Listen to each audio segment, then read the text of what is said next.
Good morning everyone. आज का जो हमारा ये 2 घंटे का सेशन है, और इवन आफ्टर द ब्रेक हम लोग ग्राउंड वाटर क्वालिटी पे डिस्कशन करेंगे। और उसके रिलेटेड जो भी ग्राउंड वाटर क्वालिटी के रिलेटेड क्या पैरामीटर्स है, क्या सोर्सेस है, और थोड़ा बहुत ड्रिंकिंग वाटर पोर्टेबिलिटी के पॉइंट ऑफ व्यू से लास्ट जो सेशन है वो उस पे हम थोड़ा डिस्कस करेंगे। तो आई थिंक हर बार हम सेशन की शुरुआत सीधा स्लाइड से करते हैं। तो आज अगर थोड़ा हम डिस्कशन स्टार्ट करें कि ग्राउंड वाटर क्वालिटी को आप कैसे देखते हैं, मतलब आप लोगों का क्या व्यू है, या आपने कभी उसको स्टडी किया है या एनालाइज करवाया है, या आपकी क्या कॉन्सेप्ट है ग्राउंड वाटर क्वालिटी के रिगार्ड्स। यानी मैं बेसिकली जहाँ पर भी गया हूँ वहाँ पे डिपेंड्स कि किस पर्पस के लिए ग्राउंड वाटर इस्तेमाल हो रहा है। इफ इट इज पोर्टेबल तो सबसे पहले तो हम टीडीएस का देखते हैं उसमें। देन अदर उसका colouring, usually it has to be clean, right, clear water होना चाहिए। तो वो सब देखते हैं। And of course there are some location जहाँ पे केमिकल टेस्टिंग भी किया है, but basic purpose is water and irrigation, drinking water and irrigation, sorry. तो आपको मतलब ये पता है कि ग्राउंड वाटर जो हम यूज कर रहे हैं, इस्तेमाल कर रहे हैं, उसको हम हमारे पर्पस वाइज हमें उसको स्पेसिफिक एनालिसिस करवाना जरूरी है। ओके, कुणाल जी। हाँ मैम। तो लाइक जब मैं गांव में काम कर रहा था तो तब हम लोग हैंडपंप का पानी पी रहे थे। तो उसकी वजह से मुझे किडनी स्टोन हुआ था। तो मुझे अच्छी तरीके से याद है कि वो बहुत ज्यादा मिनरल्स और कैल्शियम था। दूसरा, कुछ गांव में मैंने देखा कि लोगों के दांत थोड़े से पीले पड़ रहे थे because of I think iron या फ्लोराइड, उसके वजह से। यस। तो वो एक था। और तीसरा फिर जो एक मेथड जनरली मैंने देखी है कि बोरवेल का पानी जहाँ पे भी लेते थे तो हम लोग वो जो एलुम है उससे थोड़ा सा उसमें घुमाकर उसको अ, उसके एटलीस्ट पार्टिकल सेटल डाउन करके फिर पीते थे। तो ये कुछ मेमोरीज या एक्सपीरियंसेस हैं वाटर क्वालिटी के साथ। राइट। सो मतलब कुछ बेसिक अंडरस्टैंडिंग है, उसके कुछ सिम्टम्स हम देखते हैं कि अगर फ्लोराइड वाला पानी है तो हमें दांत जो है वो पीले पड़ जाते हैं, किडनी स्टोन है, तो क्या क्या डिसीज होते हैं, हमारी हेल्थ पे क्या उसकी इम्पैक्ट होती है ये। और कुछ जो ट्रेडिशनल मेथड्स है बिफोर आरओ, रिवर्स ऑस्मोसिस, हमने ट्रेडिशनली घरों में पानी को सेटल होने देना या फिर एलम घुमा के उसको थोड़ा टेस्ट करने देना, तो जो भी फिजिकल इम्प्योरिटीज है वो उसमें सेटल डाउन हो जाती है। Good. Any other student? Shivali, आप म्यूट है। आप अगर सो हमने यहाँ पर अभी बैक्टीरियोलॉजिकल टेस्ट कराया था और केमिकल टेस्ट कराया था। तो यहाँ पे पता चला कि जितना भी यहाँ पे नर्मदा का पानी पिया जाता है कच्छ में, मतलब एटलीस्ट रापर वाले एरिया में, तो नर्मदा का पानी और इवन ग्राउंड वाटर जिसमें आपका कुआं आ जाता है, बोर आ जाता है, तालाब आ जाता है, उसमें जनरली काफी हद तक बैक्टीरियल बैक्टीरियल कंटेमिनेशन पाया गया है, जिसमें इकोलाई और कोलीफॉर्म जैसे कंटेमिनेंट्स हैं। और केमिकल कंटेमिनेशन कराया था तो जनरली जो केमिकल कंटेमिनेशन निकला था वो ग्राउंड वाटर सोर्सेज से निकला था, और उसमें फ्लोराइड की मात्रा थी, और पर वो काफी मिनिमल लेवल पे था। तो आई वुड से कि जितना भी हमने यहाँ पे काम किया है, फ्लोराइड इतना नहीं है, बट सिर्फ 2-3 हैमलेट्स ऐसे निकले थे जिसमें काफी मिनिमल क्वांटिटी में फ्लोराइड निकला था। बट मेनली यहाँ पे बैक्टीरियल कंटेमिनेशन है। और जो हमें क्योंकि हमने एनरेम से भी ट्रेनिंग ली थी, तो जो हमें समझ आया, तो we are promoting boiling water and chlorination as a technique to avoid that. तो this is another angle with ground water quality, that is biological impurities क्या है। सो लाइक अगर हम एलम से जो करते हैं तो उसमें जो सस्पेंडेड इम्प्योरिटीज है या कुछ सॉलिड फिजिकल इम्प्योरिटीज है तो वो सेटल डाउन हो जाती है, that is physical property. Chemical properties है वो आप आपने देखा होगा कि हमको, जैसे शिवाली ने बताया कि ग्राउंड वाटर में हमको मिलती है, तो केमिकल प्रॉपर्टीज को फिर अगर ट्रीट करना है तो हम वो कैसे करते हैं। And third one is biological impurities. तो हमने देखा होगा कि जहाँ पे खास करके जो सेलो एक्विफर्स हैं, कि ओपन डिफिकेशन में लोग जाते हैं, या इवन काउ डंग या एनिमल्स का जो भी वेस्ट है, ह्यूमन वेस्ट है, तो वो जो बारिश के साथ लीच होके जब सेलो एक्विफर में पहुंच जाता है, तो वहां पे अभी भी वो बैक्टीरिया सरवाइव करते हैं, और वो पानी के साथ जब वापस हम उसको कंज्यूम करते हैं, तो आपने देखा होगा कि काफी डायरिया है, वॉमिटिंग है, स्टमक रिलेटेड इश्यूज जो है, वो काफी आफ्टर मतलब ड्यूरिंग मॉनसून इस ऐसे एरियाज में ज्यादा पाए जाते हैं। और इवन अगर सरफेस वाटर से डायरेक्टली अगर वो पानी कंज्यूम करते हैं, तो भी ये इश्यूज आते हैं।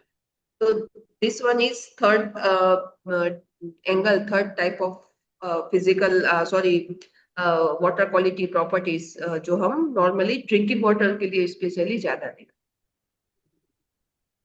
हैं। Anyone else want to share any? Ma'am Rajasthan में, सॉरी पदम जी आइए अभी। नहीं प्रसून सर, आप बताइए फिर।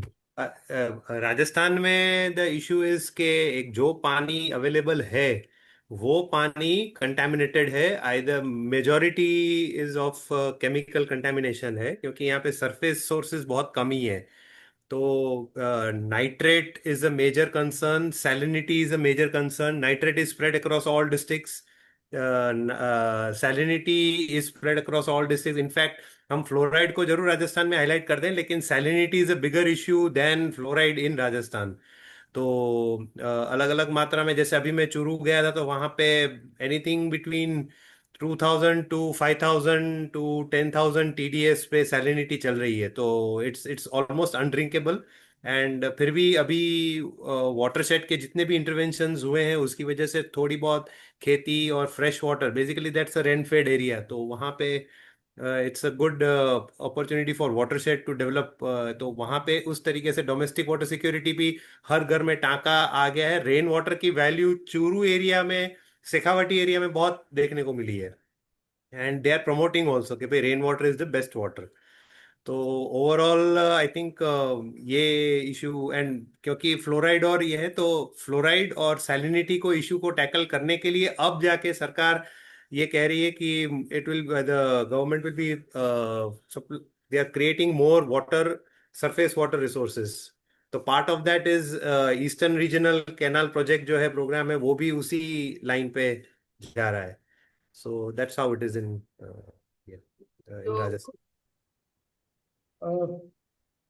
मुझे एक बात यहाँ पे बतानी है।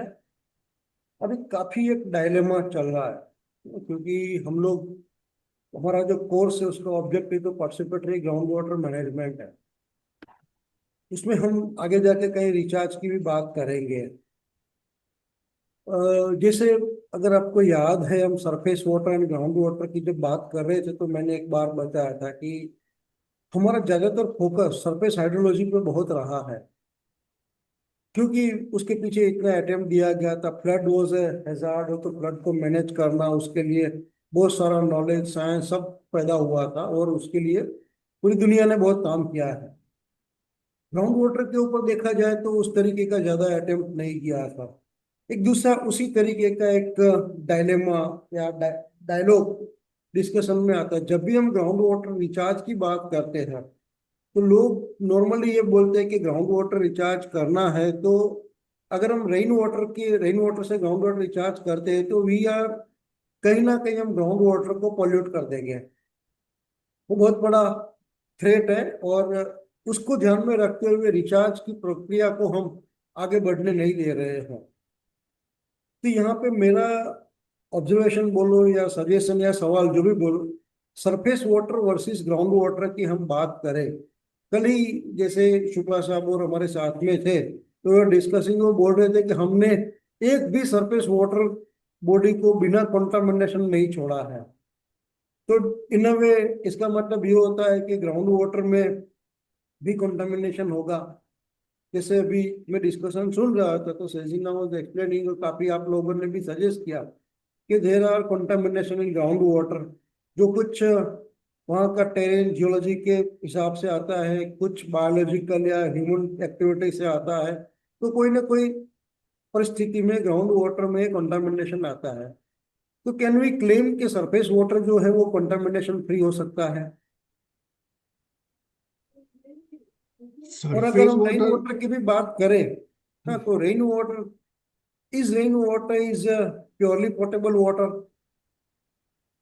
कभी हमने गौर किया है कि जो रेन वाटर, वैसे बोलते हैं ना कि it's an excellent quality water, but क्या rain water is a portable water?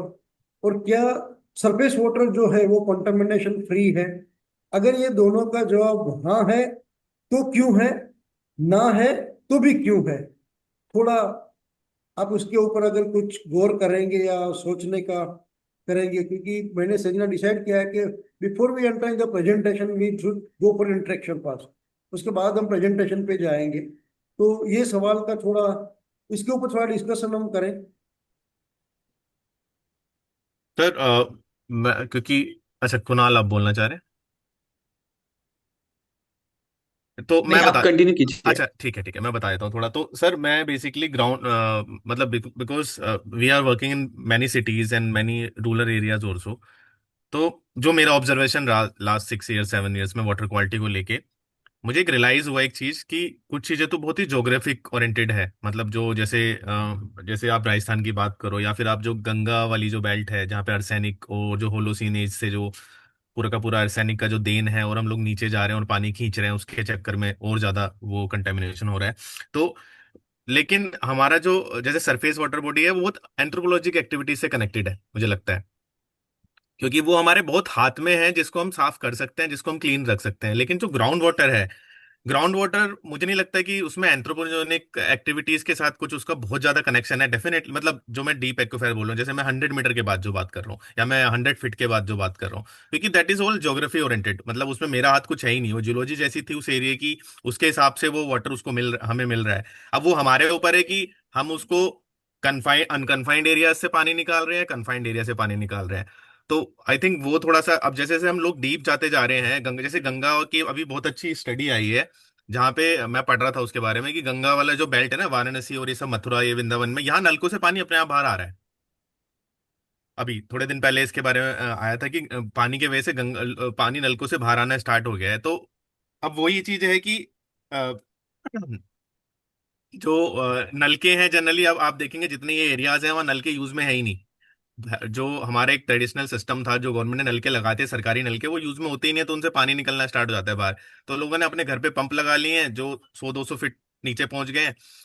तो जो ग्राउंड वाटर का जो मेरे को लगा है जो प्रॉब्लम है, वो प्रॉब्लम यही है कि सरफेस के ऊपर मुझे नहीं लगता है कि हम मतलब हम सरफेस के ऊपर हम काम कर सकते हैं, सरफेस वाटर बॉडीज पे हम काम कर सकते हैं। देर आर ऑलरेडी स्कीम्स चल रही है, हम लोग भी, मैं भी बहुत काम कर रहा हूँ सरफेस वाटर बॉडी को क्लीन करने के लिए। कुछ मॉडल्स भी बनाए हैं हमने पर्सनली भी जो खुद डेवलप किए हैं। तो कुछ हद तक हमने मेंटेन किया है। जैसे टीडीएस लेवल 600 से 300 तक मैं लेके चला गया हूँ कुछ एरियाज में, बिकॉज ऑफ टीएसएस को रोक के और बाकी चीजों को कंट्रोल करके। कुछ जैसे नैनो बबलर्स और ये कुछ नई टेक्नोलॉजी आ रही है जिससे आप थोड़ा सा एरिएशन बढ़ा के वाटर बॉडी में डीओ इंक्रीज कर सकते हैं। कुछ और चीजें कर सकते हैं, बर्ड्स और फिशेस इंक्लूड कर सकते हो। बट ग्राउंड वाटर के ऊपर मुझे नहीं लगता कि हमारा कुछ कंट्रोल है। जैसे जैसे हम लोग उसमें नीचे जाते जाएंगे वो अनकंट्रोल्ड है, और उसको ट्रीट करने के लिए there are only in Situ, मतलब आप निकालोगे उसके बाद ही आप ट्रीट कर सकते हो। अंदर तो मुझे लगता नहीं कि उसमें कुछ कर सकते हैं। That is all by natural. तो ये थोड़ा सा मेरा एक इनपुट था। Okay, okay, Kunal. हाँ सर, तो सरफेस बॉडीज तो कंटामिनेटेड हैं ही पूरी तरीके से। यही मेरा ये है, बिकॉज बैंगलोर में भी जो लेक्स का रिस्टोरेशन और रिजुविनेशन का काम देख रहे हैं, तो बहुत ज्यादा कंटामिनेटेड। बट मुझे लगता है कि ग्राउंड वाटर भी हमारी वजह से कंटामिनेट हो काफी हद तक हो चुका है। बिकॉज अगर हम बहुत जगह देख रहे हैं कि नाइट्रेट जो मिल रहा है ग्राउंड वाटर में बिकॉज ऑफ केमिकल फर्टिलाइजर्स, ये कुछ कुछ जगह ऐसा भी सुना है कि कानपुर और वो एरिया में जहाँ पे या फिर राजस्थान में भी जो कलरिंग का काम होता है, क्लॉथ कपड़े को जो कलर करते हैं केमिकल कलरिंग, तो वो उसका जो वेस्ट वाटर है वो डायरेक्टली बोर्स में बोर मतलब खोद के उसमें ही डाल दे रहे हैं just to dump it, so that वो जो क्लियरेंसेस हैं इंडस्ट्री नॉर्म्स के, वो क्लियर करने के लिए कि हाँ हम साफ पानी कहीं मिक्स नहीं कर रहे हैं। तो मुझे लगता है कि overall leather industry, chemical industry, ये सब की वजह से भी ग्राउंड वाटर भी कंटेमिनेट हो चुका है। कुछ कुछ जगह बची होंगी शायद रूरल एरियाज में, बट मुझे भी लगता है कि रूरल एरियाज में because of the chemical fertiliser और ये सब, धीरे धीरे वेल्स में तो हमें नाइट्रेट वगैरह मिला है, बट वो नीचे भी परकोलेट हुआ होगा, ऐसा ऐसा मेरा अजम्पशन है। माय क्वेश्चन वाज, अगेन मैं थोड़ा रिपीट करता हूँ, rain water is a portable water and no, surface water के बारे में आप लोगों ने थोड़ा थोड़ा बताया, बट वो रेन वाटर के बारे में मैं थोड़ा जानना चाहूंगा कि हम क्या रेन वाटर डायरेक्टली पीने के लिए इस्तेमाल कर सकते हैं, क्या वो पोर्टेबल है? नहीं, शैलेश भाई, just come in here, sorry, आवाज आ रही है? हाँ, आ रही है, आ रही है। हाँ, तो rain water is not portable because what we learned is even for the clouds to condense it requires dust and smoke. I don't know, that was one. And given the lot of what do you say, airline activity, it also tends to pollute the clouds in a way. So rainwater per se, I don't think it is potable directly, because वहां पर भी contamination तो हो ही रहा है योगेश भाई। Okay, चलो अगर मान लेते हैं कि कोई भी ऐसे हवा में कोई एक्टिविटी नहीं होती है और हवा शुद्ध है, सब कुछ शुद्ध होने के बावजूद भी rain water can B purest water. Okay, I think then yes, my answer would be yes in that case. Shivali, आपने भी हैंड रेज किया है, कुछ बताना चाहेंगे? योगेश भाई, रेन वाटर प्योरेस्ट नहीं है, ठीक है, कंटेमिनेंट्स उसमें भी होते हैं, but we can always harvest it and we can, it is portable in a way कि जैसे कि जो रेन रूफ वाटर हार्वेस्टिंग वाले जो कॉन्सेप्ट होते हैं, जिसमें हम जो छत का पानी होता है और उसको हम डायरेक्ट पाइप के थ्रू ग्राउंड में पर्कुलेट करते हैं, तो ग्राउंड में पर्कुलेट करने के पहले भी हम उसमें काफी सारी लेयर्स बिछाते हैं जिससे कि वो पानी फिल्टर हो जाए। So there are ways wherein we can filter that water and then perhaps use it for our own drinking or maybe other purposes. तो रेन रूफ वाटर हार्वेस्टिंग एक कॉन्सेप्ट है, और बाकी इन अ वे आप लोग, मैंने काफी जगह देखा है कि लोग ऐसे क्लॉथ की लेयर्स भी लगाते हैं, उसको फिल्टर करते हैं और फिर वो पानी स्टोर करते हैं। तो I think it can help also to improve the quality of ground water also, क्योंकि उसको रिचार्ज मिलता है कहीं ना कहीं रेन वाटर से, और अगर हम किसी लेवल तक उसको फिल्टर करते हैं through pebbles, stones, leaves, then I think we it is usable. Okay, देखिए, रेन वाटर जब हवा से गिरता है और सीधा मुंह रख के हम करेंगे, कभी पानी का क्वालिटी टेस्ट टेस्ट हमने नहीं किया। हम ये एजम्पशन लेके चलते हैं, अभी थोड़ा हम सेशन की ओर जाएंगे धीरे धीरे करके। It was good brainstorming interaction. Rain हाँ, पर वाटर रेन का जो वाटर डायरेक्टली मतलब सेफ वाटर तो नहीं है, अगर एक बार मतलब it's rain not rain water का पोर्टेबल। पीएच, आप रेन वाटर का पीएच देख लीजिएगा, it is always less than 5। तो वाले म्यूट हो तुम। नंबर वन, एक तो ये है कि लेस देन 5 है। और दूसरा, जब हम बात करते हैं ना, तो कोई भी बरसात का पानी कहीं पे भी गिरेगा इस पृथ्वी की सतह पर, it has to be contaminated. अब हम कंटामिनेशन को कैसे देखते हैं, इसीलिए जो ग्राउंड वाटर क्वालिटी की हम बात करें या वाटर क्वालिटी की हम बात करते हैं, तो कुछ क्वालिटी का पानी हमको चाहिए, कुछ चीजें हमको चाहिए, क्योंकि पूरी इकोसिस्टम, हाँ, इसमें एनिमल आ जाएंगे, प्लांट आ जाएगा, इवन सोइल भी आ जाएगी, और सोइल में रहे एलिमेंट्स भी आ जाएंगे। Water is a solvent, universal solvent. तो पानी का काम क्या है कि सिर्फ पानी नहीं बहाना है, पानी के साथ उनको ऐसी चीजों को भी साथ में ले जाना है, उसको भी डिस्ट्रीब्यूट करना है। और लेकिन वो कितनी मात्रा में, कितनी क्वांटिटी में, कहाँ से कहाँ ले जाना है, वो सब कम पानी का रहता है। तो जैसे रेन वाटर हार्वेस्टिंग भी हम करते हैं, वी से रेन वाटर हार्वेस्टिंग बोलते छत पे गिरता है पानी, तो छत पे रहा मटर उसके साथ केमिकल रिएक्शन करता है, वो पानी में घुलता है, then it comes to the storage tank. Storage tank की दीवार भी उसके अंदर कुछ इंटरेक्शन करती है और उसमें से कुछ एलिमेंट डालता है, and that element is useful for body कुछ लिमिट में। एक्सेस लिमिट में वो काम में आता नहीं है। तो ये मैंने क्वेश्चन इसलिए पूछा था क्योंकि आज बहुत सारे जब आप काम करने जाओगे you will face this kind of the problem. हाँ, गाइडलाइन में लिखा है कि any portable water can be use for the recharge. अब rain water is not itself is not portable quality, आप रिचार्ज कर पाओगे? तो ये कुछ कुछ चीजें जो रहती है ना उसको दिमाग में से हमें और सोचना है और गहराई से सोचना है। डायरेक्ट रेन वाटर नहीं, लेकिन जमीन पे गिर के कोई भी पानी आएगा वो जमीन के साथ पानी का रिएक्शन होना है, किसी भी चीज के साथ पानी मिलेगा उसका रिएक्शन होना है, और वो रिएक्शन होके एक्सचेंज होता है आयन का, और वो आयन जो है पानी के अंदर डिसॉल्व होता है और that is flowing from one place to another place. तो ये जब ये केमिकल डिसोल्यूशन होता है, कोई भी चीज डिसोल्व होती है तो डिसोल्यूशन होने के साथ पानी की क्वालिटी में बदलाव आता है, और वो बदलाव की जो मात्रा है उस मात्रा को ध्यान में रखते हुए हम क्वालिटी वाटर क्वालिटी की बात कर रहे हैं। Since we are dealing with the ground water precisely, तो हम ग्राउंड वाटर क्वालिटी की बात करेंगे। अभी मैं सजीना से बोलूंगा कि सजीना प्लीज रन योर प्रेजेंटेशन, और कुछ समय के बाद मुझे बताना, तो आगे का रिले रेस मैं लेके जाऊंगा। Thank you. या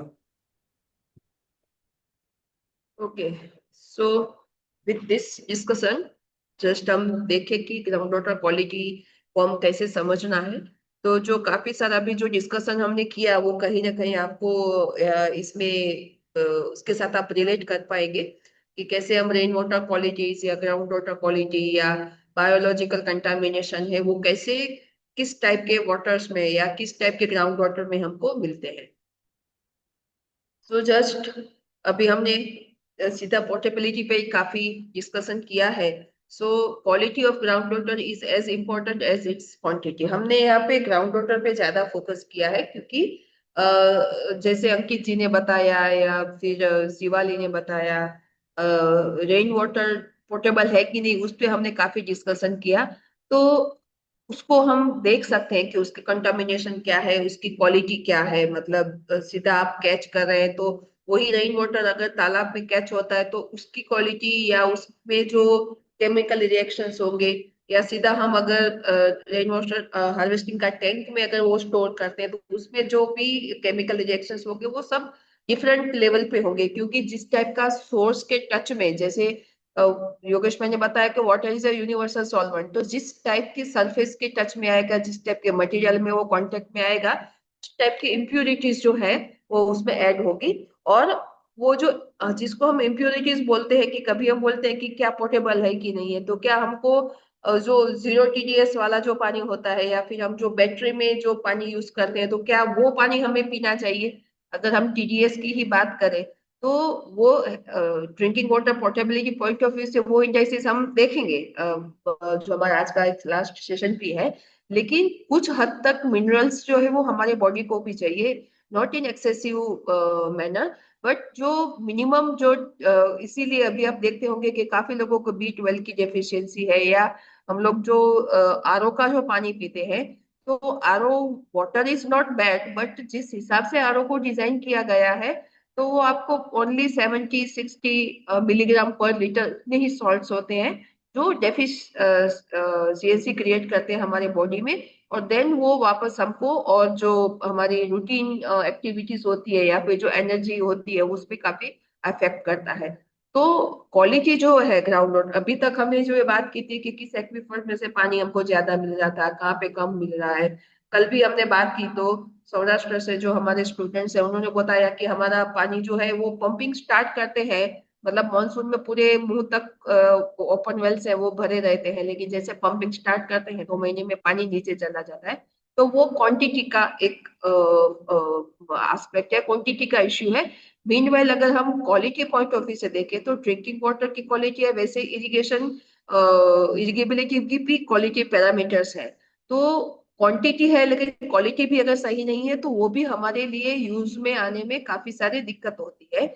इवन जब हम पोर्टेबिलिटी की बात करते हैं तो सीधा चलो हमारे हेल्थ हजार्ड्स क्रिएट होते हैं, लेकिन अगर हम वही पानी मतलब इरिगेबिलिटी के पॉइंट ऑफ व्यू से अगर सही नहीं है वो इस्तेमाल करते हैं तो वो सॉइल हेल्थ पे भी उसका अफेक्ट होता है। तो जब हम ground water management point of view से देखें तो क्वालिटी के साथ साथ हमें क्वांटिटी के साथ साथ हमको क्वालिटी पे भी हमें फोकस करना है। सो यहाँ पे हम ग्राउंड वाटर क्वालिटी किसको बोलेंगे? सो यहाँ पे मेजर 3 पैरामीटर लिखे कि water quality refers to the chemical, physical, biological and radiological characteristic of water. तो वाटर क्वालिटी को 4 तरीकों से हम डिफाइन कर रहे हैं। केमिकल है, physical, biological and radiological. Definitely radiological इतना नहीं जरूरत पड़ती है क्योंकि उस टाइप के स्ट्रेटा नहीं है कि रेडियोलॉजिकल उसमें एलिमेंट्स हो। अगर वो एलिमेंट्स है तो वो ट्रेस एलिमेंट्स है कि जो बहुत ही कम मात्रा में टीडीएस एज अ जनरल, हम आगे देखेंगे कि टीडीएस एज अ जनरल बहुत बड़ा फिगर है कि जो पोर्टेबिलिटी के हिसाब से अगर बोले कि 1000 मिलीग्राम पर लीटर हम पी सकते हैं, लेकिन उसमें अगर कोई ऐसा ट्रेस एलिमेंट है कि जो 1 मिलीग्राम भी है तो भी हेल्थ के लिए सुटेबल नहीं है। तो ऐसे जो ट्रेस एलिमेंट्स है तो उसको हम और माइक्रो लेवल पे हमको उसका टेस्ट करवाने की जरूरत पड़ती है, लेकिन उसके लिए हमें जियोलॉजी हमारा क्या है वो देख के जरूर। हर जगह पे आप रेडियोलॉजिकल या एकदम से माइक्रो एलिमेंट का टेस्टिंग की जरूरत नहीं होती है। तो जब हम ग्राउंड वाटर की बात करते हैं तो हमारे एक्वीफर टाइप क्या है उस हिसाब से हमें पता चल जाता है कि इसका सोर्स, जो हम आगे डिस्कशन करेंगे कि उस टाइप के एलिमेंट्स का सोर्स यहाँ पे है कि नहीं है। अगर नहीं है तो फिर उसका टेस्टिंग करवाने की भी जरूरत नहीं है।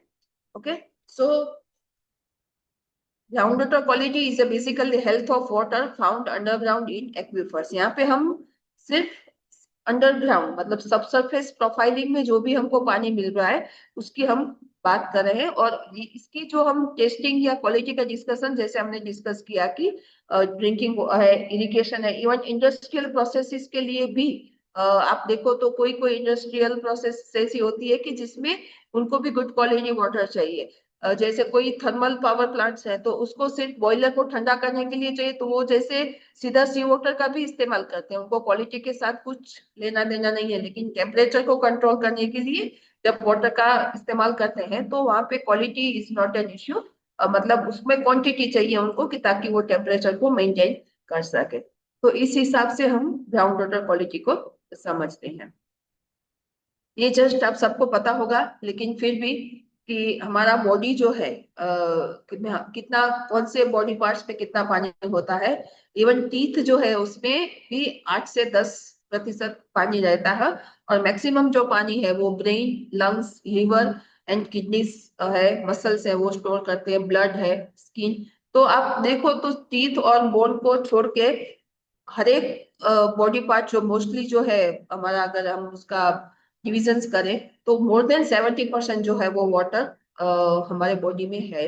तो दैट मीन्स कि जो वाटर क्वालिटी है वो डेफिनेटली हमारे बॉडी पे सीधा 70%, जितना फूड अफेक्ट करता है तो 70% तो हमारा बॉडी में पानी है तो वो सीधा हमारे बॉडी को अफेक्ट करता है कि किस क्वालिटी का पानी अगर हम पी रहे हैं। इसमें फिजिकल इम्प्योरिटीज भी अफेक्ट करती है, बायोलॉजिकल और केमिकल। सो केमिकल हाइड्रोलॉजी की बात करें, हमने जियो हाइड्रोलॉजी की बात की लास्ट टाइम कि जियो हाइड्रोलॉजी में हमने क्या बोला, थोड़ा उसको वो टर्म को वापस हम समझ लें कि जियोलॉजी प्लस हाइड्रोलॉजी मतलब जियोलॉजी मतलब कौन से टाइप के रॉक फॉर्मेशन है और उसका वाटर के साथ, ग्राउंड वाटर के साथ क्या कनेक्शन है, वो जो स्टडी है, वो जो साइंस है उसको हम जियो हाइड्रोलॉजी बोलते हैं। यहाँ पे हम केमिकल हाइड्रोलॉजी की बात करते हैं जहां पे हम ये बोल रहे हैं कि पानी के साथ जो केमिकल कैरेक्टरिस्टिक उसके साथ जुड़ते हैं, जो केमिकल प्रोसेसेस होती है। और जब हम ग्राउंड वाटर की बात करते हैं, ग्राउंड वाटर केमिस्ट्री की, तो उसमें जो वेरियस जियोलॉजिकल फॉर्मेशंस है उसमें क्या हाइड्रो जियो केमिकल साइकिल्स डेवलप होता है, जिससे अलग अलग गैसेस है, जो सॉलिड है, जो सॉल्वेंट पावर जो है पानी का, तो उसके साथ कौन से मिनरल्स या एलिमेंट्स जो है उसमें डाइल्यूट होके जाते हैं या सस्पेंडेड फॉर्म में रहते हैं। तो ये पूरा केमिकल हाइड्रोलॉजी है। और आपने देखा होगा कि काफी बार मतलब हम जो उसके आइसोटॉप्स के स्टडीज करते हैं, तो जो केमिस्ट्री है, ग्राउंड वाटर केमिस्ट्री है, वो प्रेजेंट एंड पास्ट दोनों क्लाइमेटिक कंडीशन है, जियोलॉजिकल है, कुछ हाइड्रोलॉजिकल, एंथ्रोपोजेनिक, ये जो फैक्टर्स हैं जो अफेक्ट करते हैं ग्राउंड वाटर केमिस्ट्री के, उसको भी हम ट्रेस कर सकते हैं। और अगर हम बोले, जैसे योगेश भाई ने बताया कि रेन वाटर हम प्योर बोल सकते हैं, ठीक है ना, लेकिन जैसे वो अर्थ को, जमीन को टच करता है, तो उसमें कंटामिनेशन होना ही होना है, वो चाहे कहीं पे भी गिरे। तो क्यों? तो क्या आपने यहाँ पे एक पाई चार्ट आपको दिख रहा है कि जिसमें हमने यहाँ पे दिखाने की कोशिश की है कि जो अर्थ का जो क्रस्ट है, वो क्रस्ट इतने टाइप्स के मिनरल्स का बना हुआ है, तो उसमें ही इतने सॉल्युबल हो सके ऐसे मिनरल्स और ऐसे एलिमेंट्स हैं कि जैसे ही पानी उसको टच करता है, क्योंकि पानी का सॉल्वेंट पावर है, यूनिवर्सल सॉल्वेंट है, तो सीधा उसमें डाइल्यूट होना शुरू होता है। तो इट डजेंट मीन कि हर बार इतने सालों से पानी क्रस्ट पे ही मतलब कैच हो रहा है। तो क्या हर बार से लोग पानी खराब पी रहे हैं, या क्या कुदरत ने ऐसी सिचुएशन की है? नहीं, वो एक हेल्थी कंडीशन है कि जब उसमें एलिमेंट्स डाइल्यूट होते हैं तो वो हमारे लिए ज्यादा मिनरलाइज्ड वाटर है। एक्चुअली हम अभी आरओ का जो पानी है वो मिनरल वाटर नहीं है, डीमिनरलाइज्ड वाटर। ओके, सो ये मिनरलाइज करता है। तो हम देखें कि जो स्काई ब्लू कलर है, 46% जो है वो ऑक्सीजन एलिमेंट जो है, in a form with bounded with some other element, वो एक मिनरल की तरह क्रस्ट पे हमको मिलता है। येलोइश कलर जो है वो सिलिकॉन है। तो आप देखो ये दोनों मिला के ऑलमोस्ट 74-75% जो है ऑक्सीजन एंड सिलिकॉन जो है वो एबंडेंस मात्रा में मिल रहा है। तो दैट मीन्स आपको पानी में वो मिलेगा है। ओके, सो जो एबंडेंस मात्रा में कुदरत ने ही दिया है, तो वो जब पानी में होता है तो उससे नेचुरली कोई दिक्कत नहीं होती है हमारे बॉडी को। लेकिन फिर आप अदर एलिमेंट्स देखिए, aluminium, iron, calcium, sodium, magnesium, potassium, titanium, hydrogen, and एक 1%, एक जो ग्रे कलर की जो लाइन दी है, that is all other elements. तो मतलब हम और जितने भी एलिमेंट्स की बात करें वो सारा ट्रस्ट के 1%, जो भी उसका टोटल फॉर्मेशन हुआ है उसमें 1% ही है। तो जो मात्रा, जो एलिमेंट बहुत कम मात्रा में क्रस्ट पे मिलती है, तो वो कम मात्रा में ही डाइल्यूट होगा पानी में, और उसकी कम मात्रा भी कभी कभी हमारे हेल्थ को नुकसान करती है। तो जब हम टीडीएस की बात करते हैं, तो वो अगर 1000 टीडीएस हमारे लिए पोर्टेबल है, लेकिन अगर उसमें कोई एक एलिमेंट की जो ट्रेस एलिमेंट है या बहुत ही मिनिमम क्वांटिटी में होने के बाद भी हमारे लिए हेल्थ के लिए रिस्क है, तो उसका भी हमको एनालिसिस करवाना जरूरी है। तो ओवरऑल टीडीएस भले ही पोर्टेबल हो, लेकिन ड्यू टू वन एलिमेंट, 1 और 2 एलिमेंट, वो पानी पोर्टेबल नहीं भी हो सकता। Okay, so this is chemical hydrology. अभी थोड़ा हम पिक्चर के फॉर्म में समझने की कोशिश करें कि जैसे ही रेन वाटर आता है करीना तो। बहन, एक सवाल था मेरा। यस, बोलिए। ये जो आपने वो पाई चार्ट बनाया था, तो ये तो एक एवरेज होगा या? क्योंकि कहीं कहीं पे तो हो सकता है कि कैल्शियम ज्यादा होगा कहीं पे, वो कैसे मतलब उसको देखेंगे फिर?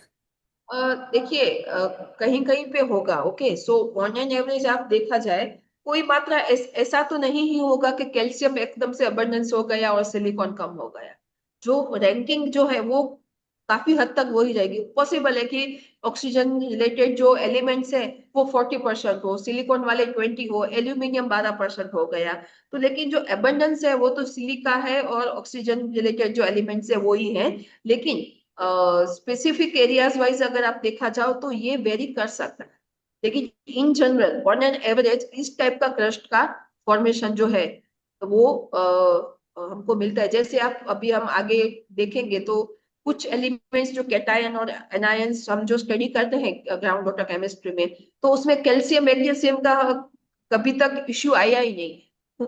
हमने जो पोर्टेबिलिटी में इश्यूज की बात की है वो क्या है, सिलिका का भी इश्यू नहीं आया है। होता क्या है, फ्लोराइड ज्यादा है या नाइट्रेट ज्यादा है। तो ऐसे जो रेयर एलिमेंट्स जो है, जो इवन क्रस्ट में भी बहुत कम मात्रा में मिलते हैं, वही पानी की पोर्टेबिलिटी को बिगाड़ते हैं। ओके, और जो टीडीएस के लिए जो जिम्मेदार है, मैग्नीशियम है, सोडियम या क्लोराइड है, तो उसका सोर्स अंडरग्राउंड वाटर में है या फिर सी वाटर में है। तो क्रस्ट पे एज सच ऐसा कोई एलिमेंट या नहीं है कि जो वाटर क्वालिटी को इतनी हद तक खराब करता है कि जो, हाँ, एंथ्रोपोजेनिक एक्टिविटीज है, पॉल्यूशन है, जो कुछ इंडस्ट्रियल एफ्लुएंट्स जो है कि अगर उसको हम सरफेस वाटर पे या जमीन पे ऐसे ही छोड़ते हैं तो वो डेफिनेटली कंटामिनेट करेंगे।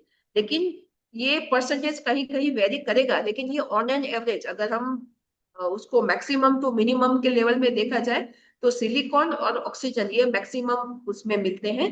Then aluminium, iron, calcium, magnesium, potassium ये है, और टिटेनियम, हाइड्रोजन एंड कुछ ट्रेस एलिमेंट्स है, हैवी मेटल्स है, वो बहुत कम 1% की रेंज में मिलते ओके, सो मेरा एक और सवाल है, जैसे सपोज कहीं पे रेड सॉइल है तो नॉर्मली मतलब एक लेमैन ये समझता है कि इसमें आयरन कंटेंट ज्यादा होगा, तो वहां पे ये 5% है तो वो कितना बढ़ जाएगा? 5 से 7 8 होगा, या 15 20 25 40 भी हैं। मतलब इतना हो सकता है? Just depend, for my understand. हाँ डिपेंड्स करेगा। अभी आप जो बात करें वो सॉइल है, ओके, ये वो सॉइल की बात है। यहाँ पे जो हम बात करें क्रस्ट की बात करें तो crust is basically rock formation, जो रॉक फॉर्मेशन से जो बना हुआ है, ओके, तो वो जो है वो क्रस्ट की हम कंपोजिशन की बात करें। ओके। आप जो बात करें सॉइल की, तो पॉसिबल है कि उसमें आयरन जो है वो 30% से भी ज्यादा हो, हम्म। क्योंकि वो जो सॉइल जो है वो क्या है कि लिस्ट आउट हुई जो मिनरल्स है वो वहां पे डिपॉजिट हुई है। तो उसके साथ क्या जुड़ा है कि वेदरिंग प्रोसेस क्या है, केमिकल इरोजन क्या है, तो उसके साथ लिस्ट आउट होके जो सॉइल है वो बनती है और वो डिपॉजिट होती है। उसके साथ और भी अगर आप वहां पे फार्मिंग करते हैं तो उसमें जो भी हम कुछ इनपुट डालते हैं तो उसका भी ट्रेसेस हमको वहां पे मिलेगा। सो डेफिनेटली उसमें आयरन ज्यादा ही होगा। और वही हम जब कच्छ के कुछ एरियाज में ग्राउंड वाटर में भी आयरन ज्यादा मिलता है, क्योंकि वो आयरन बियरिंग जो स्ट्रेटा है उससे पास होता है, और वो जो है वो ज्यादा सॉल्युबल है पानी के साथ। तो कभी कभी और एलिमेंट सॉल्युबल नहीं है, उसका प्रेजेंस भी शायद उतना अफेक्ट नहीं करता है जितना सॉल्युबल एलिमेंट्स उसमें मतलब पिघल के भी पानी की क्वालिटी को खराब करता है। Okay, got it. So so crust की मतलब डेप्थ या हाइट मतलब कितनी होती है नॉर्मली, इन किलोमीटर और? आई थिंक, मगर मैं भूलती नहीं हूँ, से 8 से 10 किलोमीटर, योगेश भाई। 8 से 10 किलोमीटर, ओके। शायद मैं शायद भूलती नहीं हूँ। यस यस, 2 ठीक है। 10 किलोमीटर जो है वो क्रस्ट की थिकनेस। Thank you. उसमें सी वाटर का बॉटम भी आ गया है, मतलब ओशंस का बॉटम भी उसी में है। ठीक है, ओके।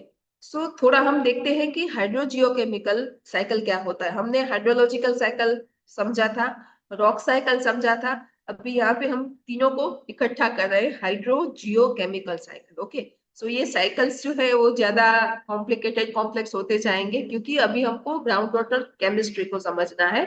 तो वो रेन वाटर से लेके, सरफेस वाटर से लेके, वेडोस जोन जो है, हाँ, से लेके एक्विफर तक, सेचुरेटेड जोन तक जाते हैं, वहां तक केमिकल रिएक्शंस होता है, उसको हम समझने की कोशिश करते हैं। तो हाइड्रोजियोकेमिकल साइकिल में मेजर 3 डोमिनेंस है, वो अभी हमने वो डिस्कस भी किए। अगर उसको थोड़ा हम कैटेगराइज वाइज देखें तो क्लाइमेटिक डोमिनेंस है, बायोजेनिक डोमिनेंस है एंड लिथोलॉजिकल डोमिनेंस है। Okay, so first one is climatic dominance, की जहाँ पे जैसे हमने डिस्कस किया कि इवोपरेशन होता है, क्लाउड बनते हैं, और जब प्रेसिपिटेशन होता है, रेनफॉल होता है, तो उसके साथ जो एयरबॉर्न जो इम्प्यूरिटीज है, हाँ ओके, जो एटमॉस्फेयर में जो इम्प्यूरिटीज है वो पानी के साथ डाइल्यूट होके सीधा सरफेस पे आते हैं। तो वहां पे जो है वो डिसोल्यूशन जो है एटमॉस्फेरिक गैसेस है या एयरबॉर्न कंस्टिट्यूट्स है, जो गैसेस होते हैं वो भी डाइल्यूट होते हैं, और जो सॉलिड फॉर्म में जो एकदम से माइनर पार्टिकल्स होते हैं वो भी पानी में डाइल्यूट होके डिसोल्व होके सरफेस पे आते हैं। तो ये जो है, जो हम मिनिमम इम्प्योरिटीज बोलते हैं या excellent water quality in term of TDS, okay, we are not talking about pH, के पीएच जैसे योगेश भाई ने बताया कि एसिडिक है, और अगर अगर हम पीएच को समझेंगे तो जितना पानी एसिडिक है उतना वो उसकी जो सॉल्वेंट पावर है वो बढ़ती है। बेसिक वाटर का सॉल्वेंट पावर कम होता है इन कंपेयर टू एसिडिक। तो पीएच कम है दैट मीन्स वो एसिडिक है, और अगर वो एसिडिक है तो उसमें ज्यादा पावर है इम्प्यूरिटीज या और कंस्टिट्यूट्स को डिसॉल्व करने की। तो जब क्लाइमेट डोमिनेंस की बात करते हैं तो जो भी एटमॉस्फेरिक गैसेस है या इम्प्यूरिटीज है वो डिसॉल्व होके बारिश के साथ आती है। क्योंकि जब एक्चुअली जो हमने पहली स्लाइड में देखा कि वाटर का केमिकल क्या है, एक H2O, okay, 2 ion of hydrogen and 1 ion of oxygen. तो H2O है, तो जब इवोपरेशन होता है तो सिर्फ H2O ही जाता है ऊपर, और ऊपर भी कंडेंसेशन होता है तो H2O ही होता है, लेकिन जैसे ही वो एज अ पानी एटमॉस्फेयर से नीचे आना शुरू होता है तो उसमें गैसेस और कंस्टिट्यूट्स जो डिसॉल्व होते हैं उसके साथ उसके जो और इम्प्यूरिटीज उसमें ऐड होती जाती है। तो ये हुआ क्लाइमेटिक डोमिनेंस। जब हम बायोजेनिक डोमिनेंस की बात करते हैं तो वो सरफेस की भी बात होती है और कुछ हद तक जो सेलो डेप्थ जोन होता है, मतलब सॉइल वाटर जोन बोलो या वेडोस जोन बोलो। हमने वेडोस जोन पहले समझा है एक्वीफर प्रोफाइल में कि ऐसा टॉप लेयर जो है कि जो जिसमें जो रॉक के स्पेस है, पोर्स है, उसमें हवा है, हाँ, जहाँ पे एटमॉस्फेरिक जो प्रेशर है उसका भी दबाव रहता है और एयर सर्कुलेशन भी वहां पे होता है, काफी बायोलॉजिकल एक्टिविटीज भी होती है, रूट जोन्स भी होते हैं। तो सरफेस से लेके जो ये वेडोस जोन, सेलो जोन जो है वो बायोजेनिक डोमिनेंस क्रिएट करता है, और यहाँ पे काफी सारे केमिकल कॉन्स्टिट्यूट्स में ऐड भी होते हैं वाटर में। और किस टाइप का होते हैं तो ये आप देखें कि वन थिंग यहाँ पे लिखा है कि फर्टिलाइजर, कि अभी हमने नाइट्रेट की किसी ने बात की कि नाइट्रेट अभी परमिसिबल लिमिट में है। तो नाइट्रेट ऐसा है कि जो नॉर्मली सीधा रॉक फॉर्मेशन या डेफिनेटली एटमॉस्फेरिक गैस में जो नाइट्रोजन गैस है वो डाइल्यूट होता है, या फिर जो हम फ्यूल का जो बर्न होता है उसमें से भी होता है। लेकिन फर्टिलाइजर्स जो हम इस्तेमाल करते हैं, तो फर्टिलाइजर क्योंकि क्रॉप को जो चाहिए मेन पार्ट वो जो सॉल्युबल फॉर्म में है वो ले लेगा, लेकिन एक्स्ट्रा जो भी उसमें फर्टिलाइजर में से जो बचेगा वो सॉइल पे ही रहेगा। और इवोपरेशन होता है तो भी H2O का इवोपरेशन होता है, कोई मिनरल का, कोई एलिमेंट का इवोपरेशन नहीं होता है। तो वहां पे वो सॉलिड फॉर्म में पड़ा है, और जैसे ही बारिश आएगी तो वो वापस उसके साथ डिसॉल्व होके फर्टिलाइजर में से भी इम्प्योरिटीज उसमें ऐड होती है। वहां पे कॉन्सेंट्रेशन भी होता है क्योंकि पानी रहा वहां पे, तो और इम्प्योरिटीज उसमें ऐड होके कॉन्सेंट्रेशन होता है। अभी वो रन ऑफ जनरेट करेगा और उसके साथ इनफिल्ट्रेशन भी करेगा। इनफिल्ट्रेशन इन द सेंस कि वो सरफेस से पानी जमीन में नीचे जो सॉइल वाटर जोन है या वेडोस जोन है वहां पे आना शुरू करेगा। तो वहां पे जो soluble minerals and soil gases है वो भी पानी के साथ रिएक्ट करके उसमें ऐड होंगे। कुछ इनसॉल्युबल रेसिडुअल्स भी होंगे तो वो ऐसे ही रहेंगे। और ये जो पूरी सिस्टम है वो ओपन सिस्टम है रिलेटिव टू सॉइल केसेस। ऊपर का जो एकदम से जोन है, रूट जोन है, वो सॉइल एंड सॉइल गैसेस है और मिनरल्स भी है उसमें। लेकिन जैसे हम नीचे नीचे जाते जाएंगे तो सॉइल गैसेस जो है वो कम होते जाएंगे और वहां पे सॉलिड मिनरल्स जो है, हाँ, वो फॉर्म में वहां पे है। तो वहां पे क्या होगा, आयरन एक्सचेंज होगा, रिडॉक्स रिएक्शन होगा और सॉर्प्शन होगा। तो ये प्रोसेस से उसमें फिर और केमिकल इम्प्योरिटीज जुड़ती है। Definitely ion exchange, redox and sorption जो है वो तीनों केमिकल प्रोसेसेस है। अगर जिसका केमिस्ट्री का थोड़ा बहुत बैकग्राउंड है और पढ़ा है तो उसमें समझ में आएगा। आयन एक्सचेंज बेसिकली क्या है कि दो टाइप के आयन होते हैं, कैटायन और एनायन। कैटायन मतलब H+ वाले जो होते हैं जो इलेक्ट्रॉन देते हैं, और एनायन मतलब जो इलेक्ट्रॉन लेते हैं। तो पानी में भी H+ और OH- है। तो H+ जो है वो कैटायन है, OH- जो है वो एनायन है। तो जो भी मिनरल्स पानी में होती हैं, एलिमेंट्स होते हैं, कैल्शियम, मैग्नीशियम, सल्फर है, नाइट्रेट है, तो ये सारे कैटायन एनायन होते हैं, वो एक दूसरे के साथ कांस्टेंट रिएक्शन करते रहते हैं, इलेक्ट्रॉन लेना इलेक्ट्रॉन देना। तो ये आयन एक्सचेंज होता है। दूसरा है redox reaction. Redox reaction reaction मतलब वही कि कोई इलेक्ट्रॉन देता है, कोई इलेक्ट्रॉन लेता है। तो ये इलेक्ट्रॉन लेने देने की जो बात है, हाँ, एलिमेंट जो होता है उसमें हम देखते हैं कि न्यूट्रॉन है, प्रोटॉन है और इलेक्ट्रॉन है।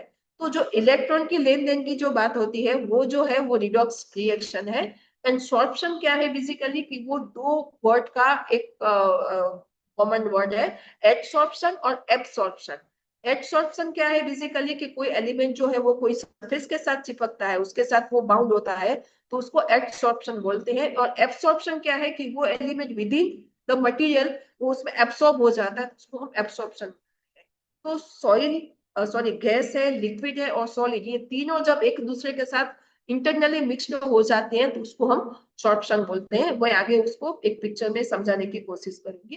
तो ये जो है वो बायोजेनिक डोमिनेंस है। और यहाँ पे जो ह्यूमन वेस्ट है या एनिमल का वेस्ट है, तो उसमें जो बायोलॉजिकल इम्प्योरिटीज है, कि जैसे शिवाली ने बताया कि इकोलाई बैक्टीरिया है, कॉलीफॉर्म्स है, तो ये जो एक जोन है वहां पे ज्यादातर इस टाइप की जो बायोलॉजिकल इम्प्योरिटीज है वो आपको बायोलॉजिकल डोमिनेंस में देखने को मिलेंगे। तो ये सेकंड एक डोमिनेंस हो गया कि आपके पानी में जो इम्प्योरिटीज ऐड होती है उसका सोर्स क्या है। And third one is lithological dominance, और आप देखेंगे कि लिथोलॉजिकल डोमिनेंस जो है वो सबसे नीचे है, कि जो एक्विफर में से हम पानी लेते हैं, रॉक फॉर्मेशंस में से पानी लेते हैं, उसकी बात है। और ये जो है वो क्लोज्ड सिस्टम है इन रिलेटिव टू सॉइल गैसेस, क्योंकि यहाँ पे बहुत डीपर लेवल पे है, अगर वेडोस जोन भी है तो भी वहां पे इतना गैस नहीं होगा क्योंकि वो डीपर लेवल पे है। तो यहाँ पे जो है वो मेजरली जो रॉक फॉर्मेशन की जो कॉम्पोजिशंस है वो किस टाइप के एलिमेंट से बने हैं, किस टाइप के मिनरल से बने हैं, ये यहाँ पे ज्यादा इन्फ्लुएंस करेगा। और जिसमें डिसोल्यूशन है, आयन एक्सेस है, अब्सॉर्प्शन है, रिडॉक्स रिएक्शन है, गैस जनरेशन एंड कंजप्शन है, तो ये जो सारी चीजें हैं वो यहाँ पे होगी। और यहाँ पे आप देखेंगे कि दो लाइन दी गई है, एक है शॉर्ट रेसिडेंट टाइम एंड दूसरा है लॉन्ग रेसिडेंस टाइम। तो आप देखेंगे कि शॉर्ट रेसिडेंस टाइम जो है वो नॉर्मली क्या है, सेलो एक्विफर्स होते हैं, मतलब पानी रिचार्ज हुआ और सीधा इस्तेमाल में ले लिया। जो सौराष्ट्र के जो फ्रेंड्स हैं हमारे स्टूडेंट्स वो बात कर रहे थे, उनका नॉर्मली देखा जाए तो शॉर्ट रेसिडेंस टाइम है।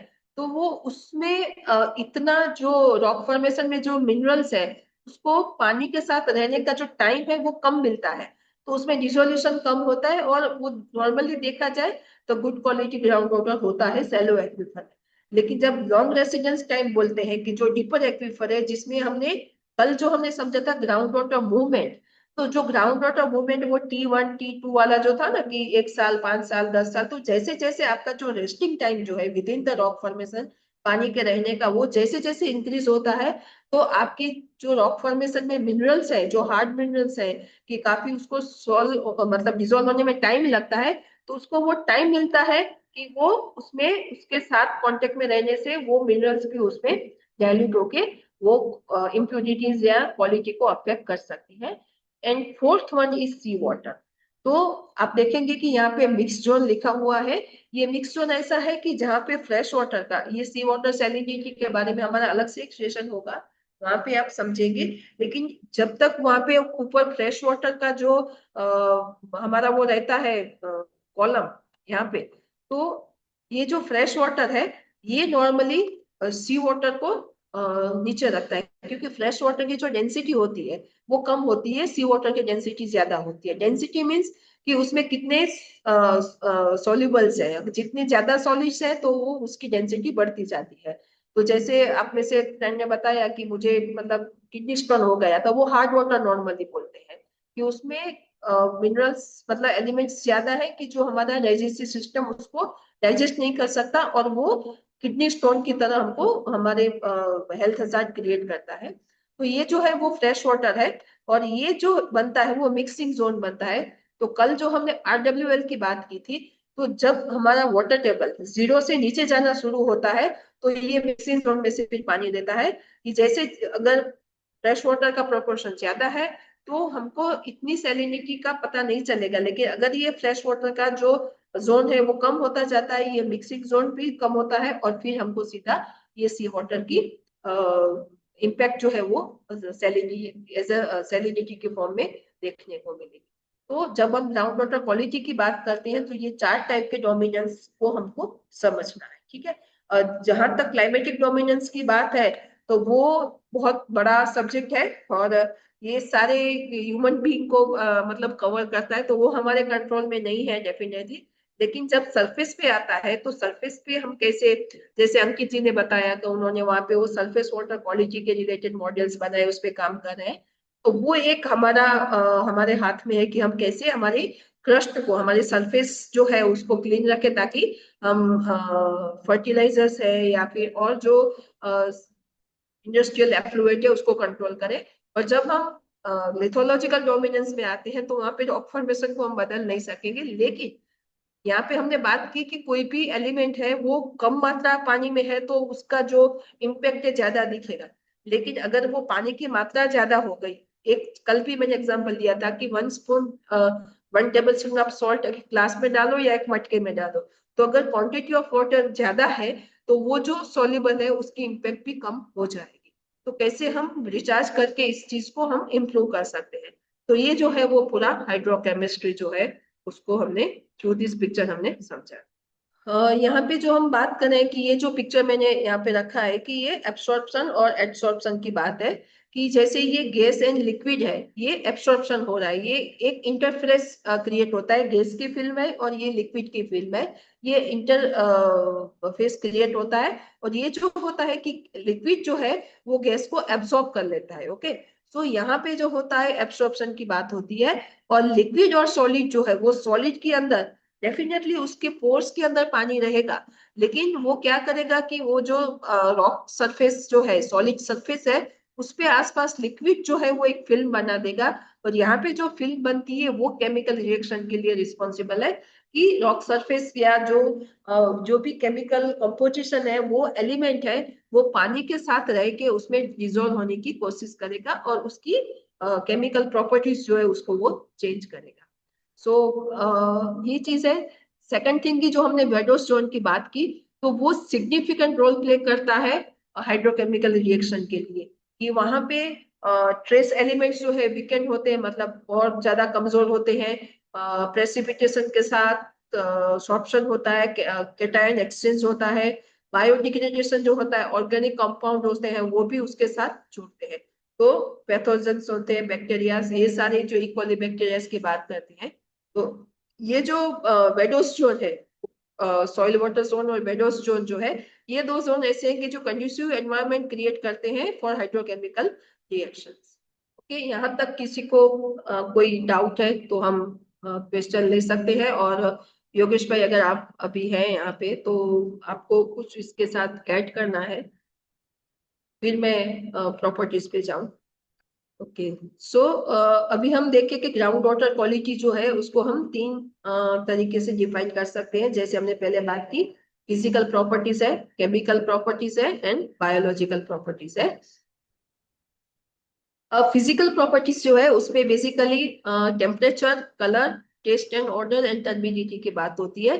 टेम्परेचर नॉर्मली सीधा हमको अफेक्ट नहीं करता है, लेकिन वो वाटर की में केमिकल रिएक्शन और बायोलॉजिकल जो एक्टिविटीज है उसको अफेक्ट करता है। So as a solvent, water as a solvent, उसका टेम्परेचर अगर ज्यादा है तो वो और केमिकल रिएक्शन, जैसे हम कभी देखते हैं कि ग्राउंड वाटर जो पानी आता है तो हम बोलते हैं कि थोड़ा गर्म होता है। आप नॉर्मली आप देखो ना, बोरवेल आप स्टार्ट करो तो वो पानी आएगा तो वो वार्म वाटर होगा।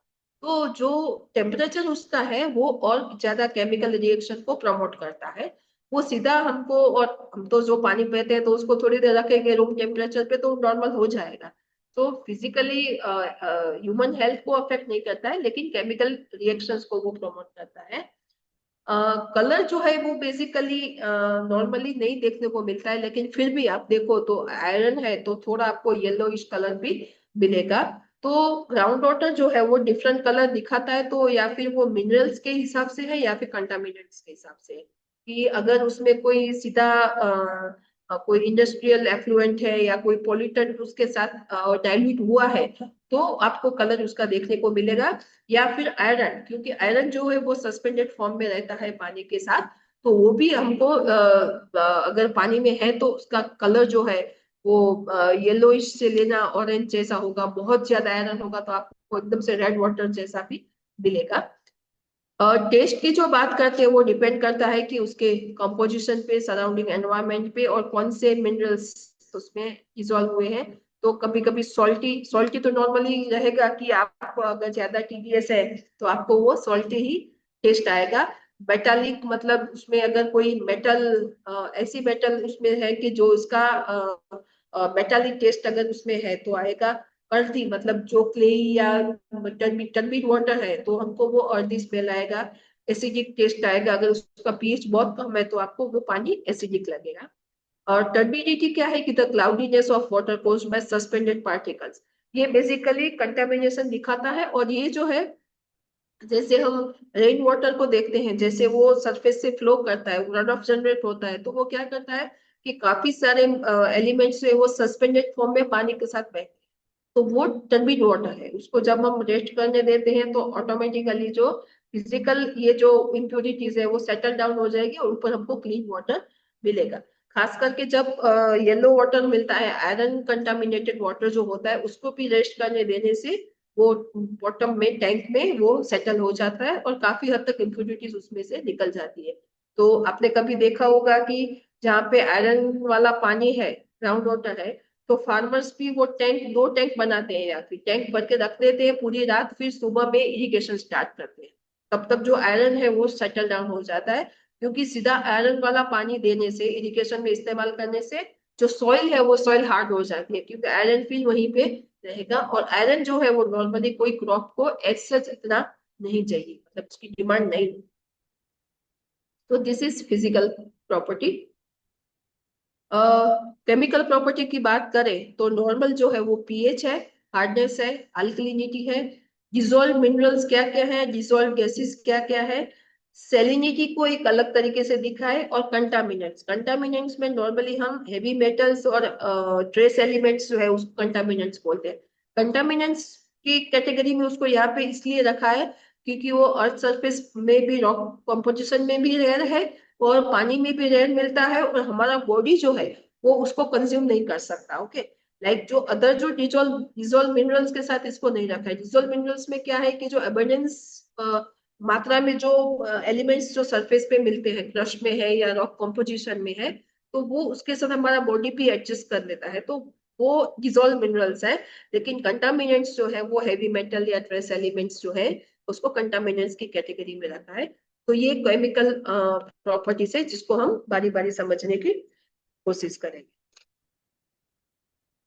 तो normal higher concentration of salts जो होता है, हाँ, तो उसका मतलब ये होता है कि वो पानी जो है वो काफी सारे सॉल्युबल मिनरल्स या रॉक फॉर्मेशंस में जो सॉल्युबल मिनरल्स है उसके एक्सपोजर में रहा है। तो जितना टाइम पानी रॉक फॉर्मेशन के कांटेक्ट में रहता है, जितना वो उसका रेसिडेंस टाइम जो है वो बढ़ता है, उतना उसकी जो वाटर क्वालिटी पे उसका अफेक्ट करेगा। ठीक है। सेलिनिटी जो है वो ज्यादा हाई रहेगी जहां पे ग्राउंड वाटर का मूवमेंट कम होगा।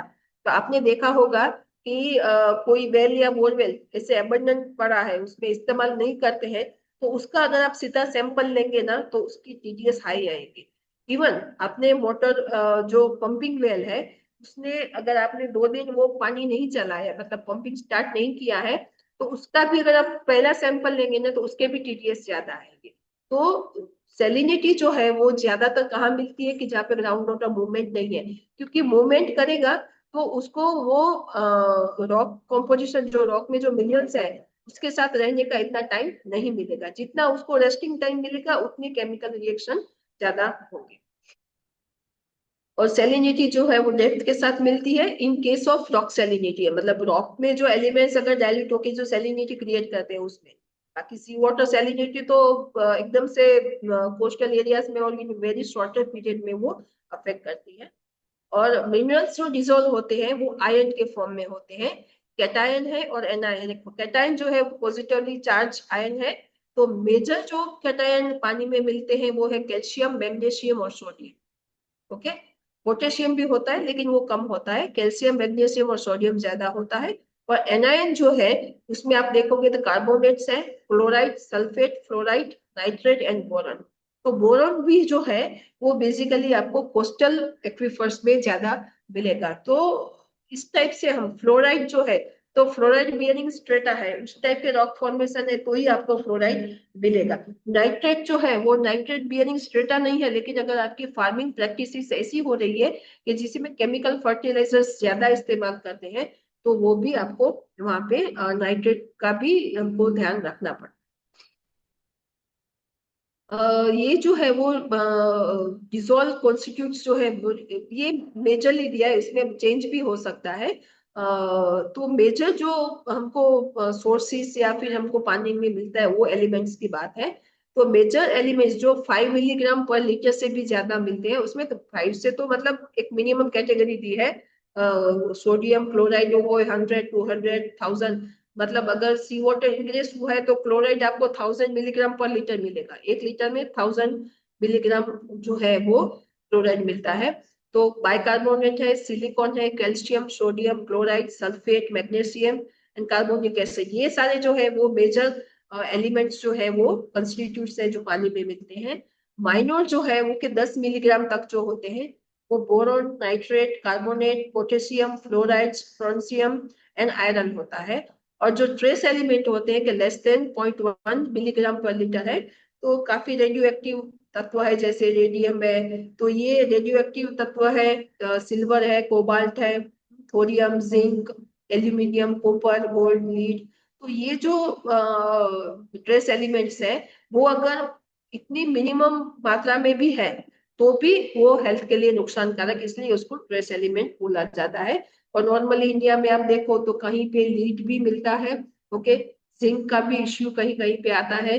माइनर में देखें तो बोरोन है, नाइट्रेट है, फ्लोराइड का भी हमने काफी बार देखा है कि इस टाइप के जो एलिमेंट्स है वो ड्रिंकिंग वाटर, अभी आप देखो ये मेजर कैटायन है, सॉरी मेजर कंस्टिट्यूट्स है। अभी कैल्शियम 200 से 250 होगा तो दिक्कत नहीं है, लेकिन वो यहाँ पे ऑल जो टीडीएस है, टोटल टीडीएस मतलब टोटल डिजोल्व सॉलिड्स है, वो अगर 1500 है, 1000 है, 500 है, लेकिन उसमें एक ट्रेस एलिमेंट जिसका जो मात्रा 0.1 मिलीग्राम पर लीटर नॉर्मली होती है वो भी अगर उसमें ऐड हो गई तो वो पूरी पोर्टेबिलिटी पे क्रॉस लगा देगा।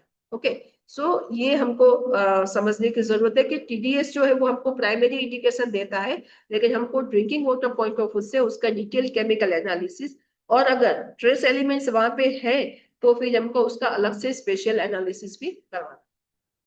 यहाँ पे सोर्सेज की बात की है कि कौन कौन से कॉन्स्टिट्यूट्स हैं कि जो हमको उसके सोर्सेज कहाँ से मिलते हैं, यहाँ पे बात है। जैसे कैल्शियम है वो मेजर कंस्टिट्यूट है, वो जनरली लेस देन 1000 मिलीग्राम पर लीटर। ब्राइन में अगर आप देखो तो 75,000 मिलीग्राम पर लीटर मिलता है।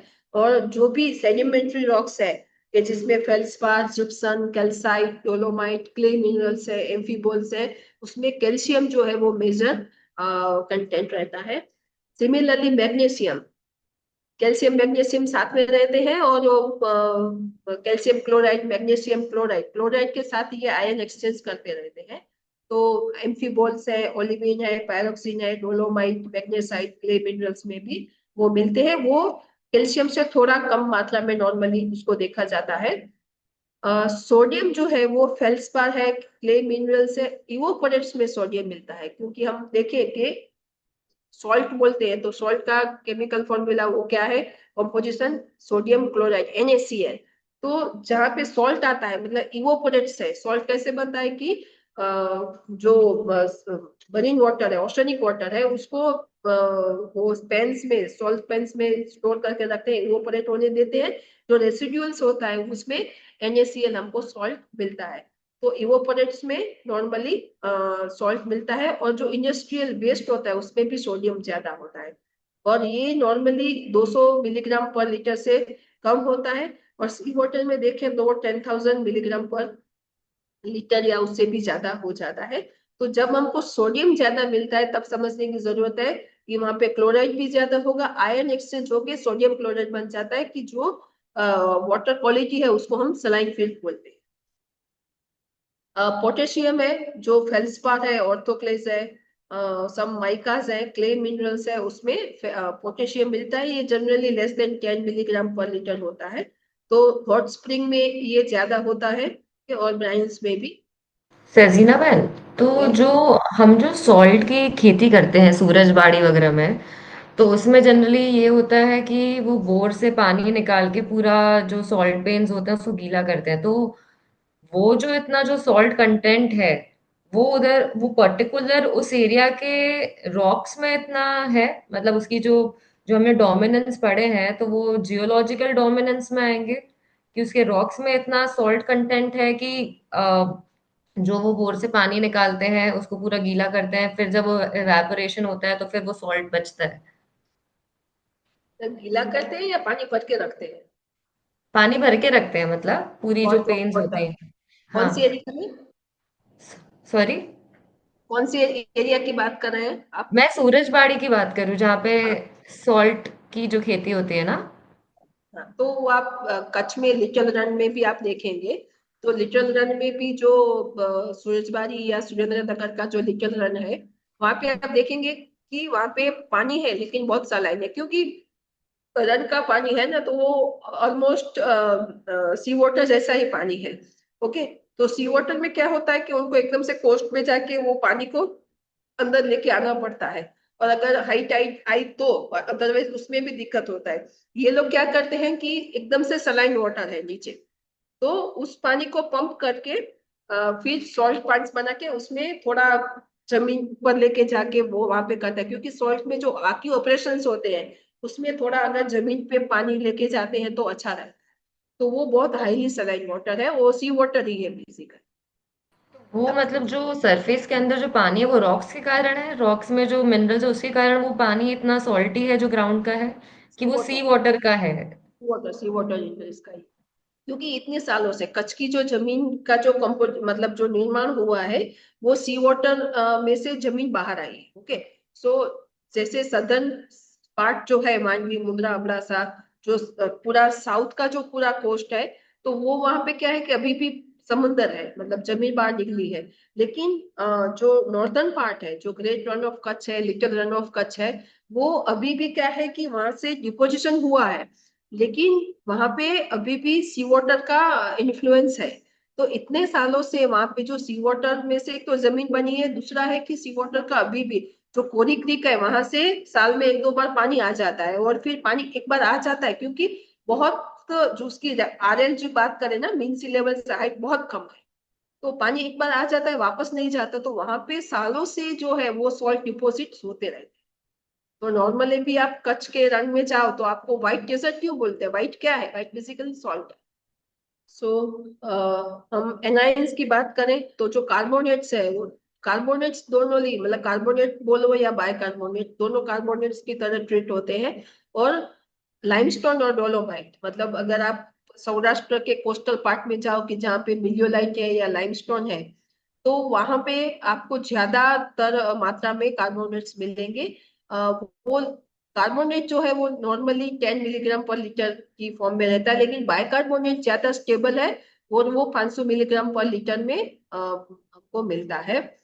सल्फेट जो है वो actually oxidation of sulphide ores है, जिप्सम है उसमें सल्फेट होता है, और ये कभी कभी 300 मिलीग्राम पर लीटर से भी ज्यादा होता है, और ये जो है वो एसिड माइन ड्रेनेजेस जो होते हैं उसके साथ काफी इससे इन्फ्लुएंस होता है। क्लोराइड जो है वो चीफ सोर्स है सेडिमेंट्री रॉक का। जैसे हमने आगे देखा कि कैल्शियम और मैग्नीशियम जो है वो सेडिमेंट्री रॉक्स में मिलते हैं, वैसे NaN में क्लोराइड जो है वो सेडिमेंट्री रॉक में मिलते हैं, और खास करके इवोपोरेट्स, इवोपोरेट्स मीन्स कि पानी उब जाता है H2O, और जो रेसिडुअल्स होते हैं उसमें क्लोराइड बहुत ज्यादा मात्रा में होता है। And minor source are igneous rock, igneous rock की जहाँ पे बात होती है वहां पे क्लोराइड बहुत कम मिलता है, क्योंकि क्लोराइड इग्नियस रॉक का मेजर कंस्टिट्यूट नहीं है। ओके, नॉर्मली ह्यूमिड रीजियन होता है तो उसमें 10 मिलीग्राम होता है, लेकिन एरिड रीजियन क्यों यहाँ पे बताया है? क्योंकि इसके साथ टेम्परेचर के साथ जुड़ा हुआ है, क्योंकि ये इवोपोरेट्स है, तो जहाँ पे टेम्परेचर ज्यादा होता है वहां पे क्लोराइड जो है वो ज्यादा मात्रा में पाया जाता है। ठीक है, और जब सी वाटर इंक्रीज होता है तो नॉर्मली आपको 1000 मिलीग्राम पर लीटर से ज्यादा क्लोराइड मिलता है। तब सोचिए कि अगर पोर्टेबिलिटी लिमिट 1500 या 1000 है तो क्लोराइड अकेला उसको क्रॉस कर जाता है, तो बाकी के कंस्टिट्यूट तो अलग ही रहे। ठीक है, देन फ्लोराइड की बात करें तो फ्लोराइड जो है वो एम्फीबॉल्स है, एपेटाइट है, फ्लोराइट है, माइका, वही मिनरल से मिलते हैं। लेकिन कोस्टल एरिया में भी आपको कहीं ना कहीं फ्लोराइड का देखने को मिलता है, या फिर एग्रीकल्चर में जो इनपुट इस्तेमाल होते हैं उसमें अगर फ्लोराइड है तो भी वो मात्रा नॉर्मली हमको मिलती है। और ड्रिंकिंग वाटर पोर्टेबिलिटी के हिसाब से 1.5 मिलीग्राम पर लीटर जो है उसकी लिमिट रहती है। नाइट्रेट जो है वो एटमोस्फियर है, लिगम्स है, प्लांट डेब्रिस है, एनिमल का जो एक्सक्रीमेंट है उसमें से मिलता है, जो फर्टिलाइजर्स यूज करते हैं उसमें से मिलता है। तो नॉर्मली 10 मिलीग्राम पर लीटर है, लेकिन जहाँ पे एक्सेसिव इरिगेटेड फार्मिंग हो रहा है, जहाँ पे एक्सेसिव केमिकल फर्टिलाइजर्स यूज होते हैं, वहां पे आपको डीप ग्राउंड वाटर में भी 10 मिलीग्राम पर लीटर से ज्यादा नाइट्रेट मिलेगा। तो ये जो सारी चीजें हैं ये मेजर एनायन एंड कैटायन है जिसके ये सोर्सेस है। तो उसके साथ हम कंपेयर करके या फिर हम हमारे एरिया का ग्राउंड वाटर का सैंपल एनालाइज करके हम उसके साथ कंपेयर कर सकते हैं, और इसको आप रॉक फॉर्मेशन के साथ कंपेयर करेंगे तो आपको पता चलेगा कि किस टाइप के कंस्टिट्यूट्स जो है वो हमारे ग्राउंड वाटर में मिल रहे हैं। यहाँ पे थोड़ा मेजर जो रॉक फॉर्मेशन है उसकी हमने यहाँ पे बात की है कि सैंडस्टोन जो है उसमें आप देखो क्वार्ट्स है 41.9%। तो क्वार्ट्स क्या है, बेसिकली सिलिका जो है, सिलिका मिनरल्स है। तो आपने वो क्रस्ट का देखा होगा, उसमें सिलिकॉन ज्यादा है। ओके, तो ये सिलिका वहां से है। फिर केओलिनाइट और ये जो है वो सब क्ले मिनरल्स है। पोटेशियम है, सोडियम है, कैल्साइट है और बहुत ही रेयर अदर मिनरल्स है। यहाँ पे आप देखो तो ये लाइमस्टोन है, तो लाइमस्टोन में आप देखेंगे कैल्साइट सबसे ज्यादा है। तो कैल्शियम का सोर्स क्या है, लाइमस्टोन एंड डोलोमाइट्स जो है वो कैल्शियम का सोर्स है, और सैंडस्टोन जो है वो सिलिका का सोर्स है। ओके, यहाँ पे आप देखोगे कि जो क्ले मिनरल्स है, सेल्स है, तो उसमें आप देखोगे क्ले मिनरल्स एंड क्वार्ट्स ज्यादा है। तो जो क्ले मिनरल्स में आप देखेंगे कि यहाँ पे कौन सा एलिमेंट आया था कि जो क्ले मिनरल्स में एक तो सोडियम है, ठीक है। तो जहाँ पे क्ले मिनरल्स ज्यादा है तो सोडियम एंड मैग्नीशियम जो है वो उसमें ज्यादा हमको मिलते हैं। तो ये नॉर्मल जो मेजर रॉक फॉर्मेशंस जो सेडिमेंट्री है, सैंडस्टोन, लाइमस्टोन एंड शेल, तो उसका जनरल कंपोजिशन दिया है। सिमिलरली आप इग्नियस रॉक में जाओ तो इग्नियस रॉक का अगर आप वो पूनम मैम का लेक्चर याद करो या फिर जोशी सर ने लिया होगा जिन्होंने भी आपको सिखाया हो, तो उसमें felsic, intermediate, mafic and ultra mafic या फिर एसिटिक है, और बेसिक रॉक्स, ठीक है ना, उसकी बात की है। तो जो एसिडिक रॉक्स है वो ग्रेनाइट, वो टाइप के रॉक्स है जिसमें सिलिका कंटेंट, आप नीचे के जो एरोस देखेंगे ना, तो सिलिका है, सोडियम, पोटेशियम है, iron, magnesium and calcium and last one is temperature है कि जिसमें वो मेल्टिंग स्टार्ट होता है उस रॉक का। तो इसमें परसेंटेज दिया है। तो जो लेफ्ट हैंड साइड पे जो फेल्सिक है या इंटरमीडिएट है उसमें आप देखेंगे कि सिलिका कंटेंट ज्यादा है, सोडियम एंड पोटेशियम ज्यादा है, आयरन, मैग्नीशियम है, और वो कम टेम्परेचर पे बने in compare to basic rock. लेकिन जैसे जैसे हम अल्ट्रा मैफिक या मैफिक रॉक की तरफ जाएंगे तो वहां पे ओलिविन है, पायरोक्सिन, वो सारे मिनरल्स ज्यादा है, वहां पे सिलिका इतनी ज्यादा नहीं होती है, ओनली 40% होता है। और वो जो उसका मेल्टिंग टेम्परेचर है वो 1200 डिग्री है।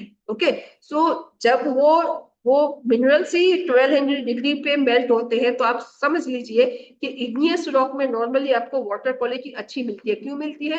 क्योंकि वो हायर टेम्परेचर पे मिनरल जो है वो सॉल्युबल फॉर्म में मिलते हैं। तो वाटर के साथ जब केमिकल रिएक्शन होता है तो उतना टेम्परेचर नहीं होता है कि इजीली इतनी जो ये हार्ड मिनरल्स है उसको वो डिजोल्व कर सके। इसीलिए आपको हार्ड रॉक में जो पानी है वो अच्छी क्वालिटी का मिलता है।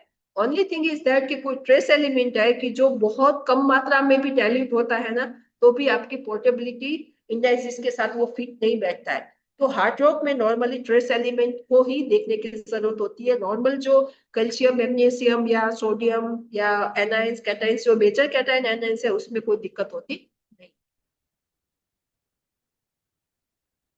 ओके, सो ये हमने सोर्सेस की बात की। अब थोड़ा हम जो और पैरामीटर्स है उसके साथ देखते जाते हैं। यहाँ पे पीएच की बात करते हैं। तो पीएच बेसिकली हाइड्रोजन जो कॉन्सेंट्रेशन है उसकी बात है। जैसे पहला सवाल योगेश भाई ने पूछा था कि क्या रेन वाटर पोर्टेबल है, तो इन टीडीएस पॉइंट ऑफ व्यू से, मतलब जो उसमें सॉलिड्स है उस हिसाब से पोर्टेबल है। लेकिन पीएच को हम ज्यादा देखते नहीं है। नॉर्मली हम समझते हैं कि पीएच डेफिनेटली सरफेस पे पानी आ जाने के बाद या ग्राउंड वाटर में पीएच का इतना इश्यू नहीं है ह्यूमन हेल्थ के हिसाब से। एग्रीकल्चर पॉइंट ऑफ व्यू से अलग चीज है। लेकिन पीएच हम क्यों मेजर करते हैं? तो पीएच जो है वो सॉल्वेंट पावर है, बेसिकली पानी का जो सॉल्वेंट पावर है उसको मेजर करता है। तो ओवरऑल देखें तो जो सॉल्यूशंस है, कैटायन, एनायन है, उसका एक बैलेंस दिखाता है। और वो केमिकल रिएक्शंस के साथ जो इक्विलिब्रियम है बिटवीन द आयंस उसको कंट्रोल करता है। और उसका जो स्केल है वो 0 to 14 होता है, उसमें कोई उसका यूनिट नहीं होता है। पीएच जो है वो वैल्यू है, एक आंक का नंबर है। ओके, सो जब हम 0 पीएच की, 0 और 1 पीएच की बात करते हैं तो वो बेसिकली बैटरी एसिड जो होता है ना, वो हम बैटरी में जो एसिड बोलते हैं वो 0 पीएच होता है, 1 पीएच होता है। और जो लेमन जो है वो उसका 2-3 pH होता है, विनेगर है। तो ये सारे एसिड्स हैं जो हम नॉर्मल लेमन है, विनेगर है, वो हम फूड आइटम्स में भी यूज करते हैं। मिल्क जो है वो 6 to 7 है, कि जिसको हम बैलेंस बोलते हैं, न्यूट्रल है। 7 से कम है तो वो एसिडिक है, और 7 से ज्यादा है तो वो बेसिक है, कि बेकिंग सोडा है, सी वाटर है, एमोनिया है।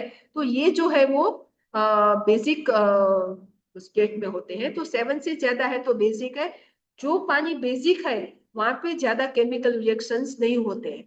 जितना आपका पानी एसिडिक, उतना वो केमिकल रिएक्शन को प्रमोट करता है। तो ये जो पीएच का स्केल है। ओके, सो हाइड्रोलिसिस जो है वो बेसिकली पीएच को अफेक्ट करता है। वाटर विथ लो पीएच जो है वो एसिडिक है, हायर पीएच जो है वो बेसिक है। एसिडिक जैसे बताया कि ज्यादा अच्छे से डिसॉल्व करता है कॉन्स्टिट्यूट्स को। In natural waters carbonate and bicarbonate जो होते हैं वो प्रीडोमिनेंट होते हैं, जो पीएच की वैल्यू को 7 से ज्यादा लेके जाते हैं। तो हमने आगे देखा कि जो मेजर कार्बोनेट्स होते हैं वो नॉर्मली सीधा सॉलिड के फॉर्म में पानी पीने के लिए शायद इतना जरूरी नहीं हो, लेकिन वो पीएच को मेंटेन करने के लिए बहुत जरूरी है। ओके, सो पीएच जो है वो बेसिकली फंडामेंटल कोई क्वालिटी का इंडाइसिस नहीं है, लेकिन इसकी क्वालिटी क्या हो सकती है, मतलब कितनी हद तक उसमें केमिकल रिएक्शन होंगे, उसके लिए पीएच जो है वो बहुत इंपॉर्टेंट है। सजीना बहन, तो आजकल एक कॉन्सेप्ट है कि अल्कलाइन पानी पीना चाहिए, अल्कलाइन वाटर काफी सेल हो रहा है मार्केट्स में। और काफी काफी मतलब ऐसा बोला जाता है, काफी सारे सेलिब्रिटीज वो यूज करते हैं, they are very healthy in terms of diseases, and their overall health has increased with the use of alkaline water. So what is it like? Is it true, or is it just one of the commercialization of water? जी, commercialisation तो definitely उस हर एक चीज के साथ जुड़ता ही है, क्योंकि जब हमको वाटर के रिलेटेड अगर हमारी, अभी देखिए एक ट्रेंड था कि हम बोलते थे कि हमको मिनरल वाटर ही पीते हैं, वो एक स्टैंडर्ड। बॉटल वाटर आप पीते हैं तो हम बोलते हैं कि मिनरल वाटर है। ओके, एक्चुअली वो डिमिनरलाइज्ड वाटर है। अभी धीरे धीरे लोगों को ये समझ में आ रहा है कि जैसे कुछ आप घरों में देखो, तो इवन मेरे घर में भी कुछ जो पानी है वो हम सीधा टैप से लेके उसको कंज्यूम करने की कोशिश करते हैं, क्योंकि घर में आरओ तो है ही। तो वो डेफिशिएंसी होती है, तो कहीं ना कहीं हम उसको बॉईल करके वो पानी को भी खाना बनाने में इस्तेमाल करते हैं, ताकि कुछ मिनरल्स हमको बॉडी में मिले। तो अभी ये नया ट्रेंड है alkaline water. Alkaline water basically क्या है, जिसका पीएच 7 से ज्यादा है, दैट इज अल्कलाइन ओनली। तो आपको अगर आपके एरिया में 7 से पीएच से ज्यादा वाला पानी मिलता है तो आप भी बोल सकते हैं कि मैं अल्कलाइन पानी पीती। ओके, सो बेसिकली अल्कलाइन क्या है कि नॉर्मली अभी आप देखा जाओ तो एसिडिटी का जो मतलब स्टमक रिलेटेड जो इश्यूज है, कि हमारे बॉडी में एसिड ज्यादा प्रोड्यूस होते हैं, तो हमको एसिडिटी का जो इश्यू होता है, तो 7 पीएच से जो कम वाला आप देखो पानी, तो वो एसिडिक है। यहाँ पे स्केल के साथ आप देखो तो वो एसिडिक है। ओके, तो हम क्या करते हैं, हमारे बॉडी में ये इंक्रीजिंग अल्कलिनिटी, तो अल्कलिनिटी अगर बढ़ाते हैं तो हमारी एसिडिटी कम हो जाती है। हम सोडा पीते हैं, एसिडिटी होती है। ओके, किनली सोडा या क्लब सोडा, जो भी हम सोडा पीते हैं, ओके, दूध पीते हैं, मिल्क पीते हैं, तो भी हमारी एसिडिटी कम होती है। तो आज की जो लाइफस्टाइल है उस हिसाब से आप देखो तो हमारी बॉडी में एसिडिक का प्रोडक्शन ज्यादा है। तो in that term alkaline water जो है वो हमको मदद करता है स्टमक में एसिड को कंट्रोल करने। Are there any natural ways to make the water alkaline? बाकी नेचुरली मिलते हैं ऐसे पानी भी, ऐसा नहीं है कि नहीं मिलते हैं। तो सी, मतलब कहने का तात्पर्य क्या है कि if you go along with nature, हाँ, और if you will bypass the nature और प्रोसेस को थोड़ा स्पीड अप करोगे, तो जो प्रॉब्लम आपको पहले 25 साल के बाद आती थी वो आप जल्दी आ जाएगी। जैसे ये मतलब ये थोड़ा हटके एग्जांपल है। पहले लोग कंस्ट्रक्शन करते थे ना, लाइम से कंस्ट्रक्शन करते थे। आज हम सीमेंट से कर रहे हैं।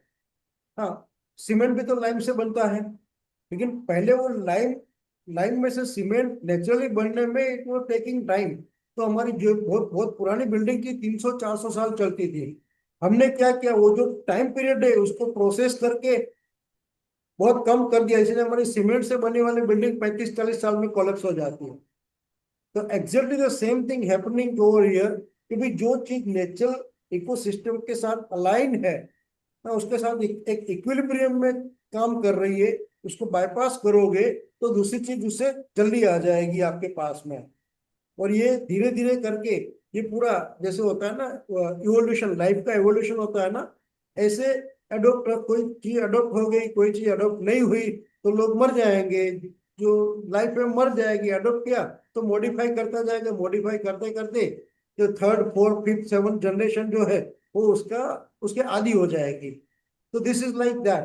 तो मतलब ये टेक्नोलॉजी आता है, एक बिजनेस में कन्वर्ट हो जाता है, बट उस टेक्नोलॉजी के डिमेरिट्स होगा तो दूसरी टेक्नोलॉजी आएगी उसको कोप अप करने के लिए। तो जैसे नई बीमारी आई तो उसकी नई दवा आएगी, लेकिन वो बीमारी कहाँ से आती है उसकी जड़ों पे हमें जाना नहीं है। बीमारी आ गई है, okay, let's go for this cope up. वो लाने के लिए जो दवाई लेंगे, दवाई से दूसरी बीमारी होगी, उसके लिए तीसरी दवाई ढूंढेंगे। तो वी एंटर्ड ना in entire cycle, we enter vicious cycle. तो हमारा ये साइकिल में हम घुस चुके हैं ऐसे कि अभी उस साइकिल को हम विट्रियस नहीं बना सकते हैं। हाँ, विट्रियस बनाने में टाइम लगता है और हमारे पास इतना टाइम नहीं है। तो exactly it happens with water quality also. तो जैसे अभी अल्कलाइन वाटर आ गया, कल को और कोई किसी तरीके का वाटर आ जाएगा। जब तक हम इन चीजों की अहमियत नहीं समझेंगे, नेचर के साथ जीना नहीं सीखेंगे, तो ये समस्या आनी है। Okay सजीना, please go ahead. Electric conductivity, तो ये जो है वो एक अलग बेसिक पैरामीटर है टेस्टिंग का। इलेक्ट्रिक कंडक्टेंस जो है वो बेसिकली सीधा कोई वाटर क्वालिटी का पैरामीटर ऐसा नहीं है, लेकिन जो टीडीएस है, टोटल डिसॉल्व सॉलिड्स है, उसको समझने के लिए कई बार इसी को मेजर किया जाता है। और ये बेसिकली ये है कि ability of water to conduct an electric current. तो जितने ज्यादा सॉल्ट्स होंगे, मोर आयंस होंगे, तो उतना हायर पीसी होगा। कि जितना ज्यादा आपका सॉल्ट्स पानी में रहेंगे तो वो ज्यादा उसकी कंडक्टिविटी हायर होगी। तो इसी कई बार क्या है कि टीडीएस मीटर्स नहीं आते हैं, अगर आप फील्ड टेस्टिंग के लिए जाओ या लैब में देखो तो इलेक्ट्रिक कंडक्टिविटी मीटर आते हैं। तो थ्रू दैट मीटर हम पानी में कितने कॉन्सेंट्रेशन में सॉलिड्स जो है वो डिसॉल्व हुए होते हैं, तो सैलिनिटी का एक इंडिकेटर के हिसाब से हम इसी को मेजर करते हैं। और केमिकली जो प्योर वाटर है उसमें लो कंडक्टेंस होता है, इसीलिए बैटरी में हम देखें तो बहुत ही मतलब जीरो वाला जो पानी है वो हम इस्तेमाल करते हैं। इसी को देखा जाए तो उसका जो नॉर्मल फॉर्मूला है, इसी बेसिकली माइक्रो सीमेंस पर सेंटीमीटर में मेजर किया जाता है। और जो माइक्रो सीमेंस पर सेंटीमीटर में अगर इसी जो है तो उसके साथ 0.64 मल्टीप्लाई करने से हमको नॉर्मली टीडीएस मिल जाता है, टोटल डिसॉल्व सॉलिड, जिसको मिलीग्राम पर लीटर हम में नॉर्मली मेजर करते हैं। तो अगर उसकी नॉर्मल रेंज देखा जाए तो प्योर वाटर जो होता है, जो बैटरी वाटर बेसिकली नॉर्मली होता है, वो लेस देन 5 होता है। रेन वाटर जो है वो 10 to 50 माइक्रोसीमेंस पर सेंटीमीटर। फ्रेश वाटर जो है उसमें आपको 50 to 1500 तक मिलेगा। और जो ब्रेकिश वाटर है वो मतलब अप टू 5000 है। और सलाइन वाटर जो है वो 50,000 माइक्रोसीमेंस पर सेंटीमीटर। मतलब आप 0.64 से उसको मल्टीप्लाई करो तो सलाइन वाटर जो है वो 25,000 मिलीग्राम पर लीटर से भी ज्यादा मिलता है। और जो फ्रेश वाटर जो हम जिसको बोलते हैं, तो वो जो है वो हमको अबाउट क्या बोलते हैं 1000 टीडीएस, 900 800 टीडीएस का पानी हमको फ्रेश ग्राउंड वाटर है वो मिलेगा। नॉर्मली जो सेलो डेप्थ पे मिलता है, डीपर लेवल पे है तो नॉर्मली उसके टीडीएस थोड़े हाई होते हैं। ओनली थिंग कि अगर वहां पे जो रिचार्ज की एक्टिविटीज ज्यादा होती है या फिर उसको कंटिन्यूअसली कोई रिचार्ज मिलता रहता है, तो वहां पे भी हमको जो इसी है टीडीएस है वो fresh ground water, deeper level पे भी हमको फ्रेश पानी। सजीना में 0.64 कोई कांस्टेंट कहीं से आया है ये? कांस्टेंट नहीं है, ये वेरी करता है कि कौन से टाइप के उसमें कैटायंस एनायंस उसमें है। लेकिन जो रेंज मिली है ना, ये रेंज का एवरेज है। एवरेज है, ठीक है। तो कहीं पे 0.54 भी मिलता है, कहीं पे 7 भी मिलता है।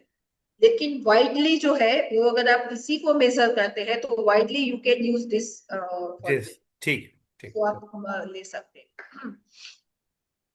तो टोटल डिसॉल्व सॉलिड्स क्या है बेसिकली कि प्राइमरी इंडिकेटर है और बेसिक वेरी बेसिक टूल है कि सीधा ही अगर आप टीडीएस देख लो, मेजर कर लो, क्योंकि उसमें जो मेजर मेजर जो कॉन्स्टिट्यूट्स है कैटायन और एनायन, अगर वही ज्यादा मात्रा में है तो उसमें फिर ट्रेस एलिमेंट है या नहीं उसे वहां तक जाने की जरूरत नहीं है, वहां से सीधा हम पोर्टेबिलिटी का इंडिकेशन मिल जाता है। और ये नॉर्मली मिलीग्राम पर लीटर बोलो या पीपीएम, कई बार हमको पीपीएम में भी रीडिंग्स आते हैं तो हम समझते हैं कि पीपीएम क्या है। तो पीपीएम और मिलीग्राम पर लीटर दोनों एक ही है। पीपीएम का फुल फॉर्म है पार्ट्स पर मिलियन। तो वो 1 मिलियन में क्या पार्ट्स है, यहाँ पे हम मिलीग्राम पर लीटर है, तो वो थाउजेंड वाला चक्कर यहाँ से निकल जाता है। तो मिलीग्राम पर लीटर है और ये पार्ट्स पर मिलियन है, दोनों एक ही चीज है। और जो टीडीएस का जो मेजरमेंट की जो मेथड है वो 2 तरीके की है। एक है ग्रेविटेशनल मेथड, जो अगर आपको एकदम स्टैंडर्ड वे में टीडीएस को मेजर करना है तो ये लैब मेथड है, जो जिसको ग्रेविमेट्रिक मेथड बोलते हैं। इसमें बेसिकली क्या है कि पानी को इवोपोरेट होने देना होता है। ओके, तो पानी इवोपोरेट होने के बाद जो रेसिडुअल्स, जो सॉलिड पार्ट बचता है, उसका वेट किया जाता है। तो इतना पानी आपने इवोपोरेट किया तो बाकी कितना सॉलिड्स बचा, तो वो मिलीग्राम पर लीटर इसलिए कि अगर आपने 1 लीटर पानी को इवोपोरेट किया तो उसके बाद जो सॉल्ट बचा वो कितना मिलीग्राम है। तो ये एकदम से एग्जैक्ट मेथड जो है वो ग्रेविमेट्रिक मेथड है।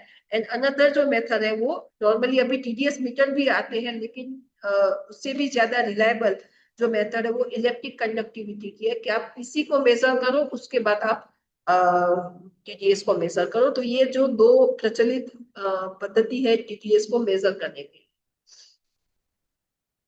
अदर पैरामीटर्स जो हार्डनेस बोलते हैं कि पानी हमारा हार्ड है, या फिर आप उसके साथ जब हम ट्रेडिशनली देखा जाए तो अगर कपड़े धोते हैं तो अगर उसमें फॉग नहीं होता है, झाग नहीं होती है, तो हम जो बोलते हैं तो उसको बोलते हैं कि हार्ड वाटर है।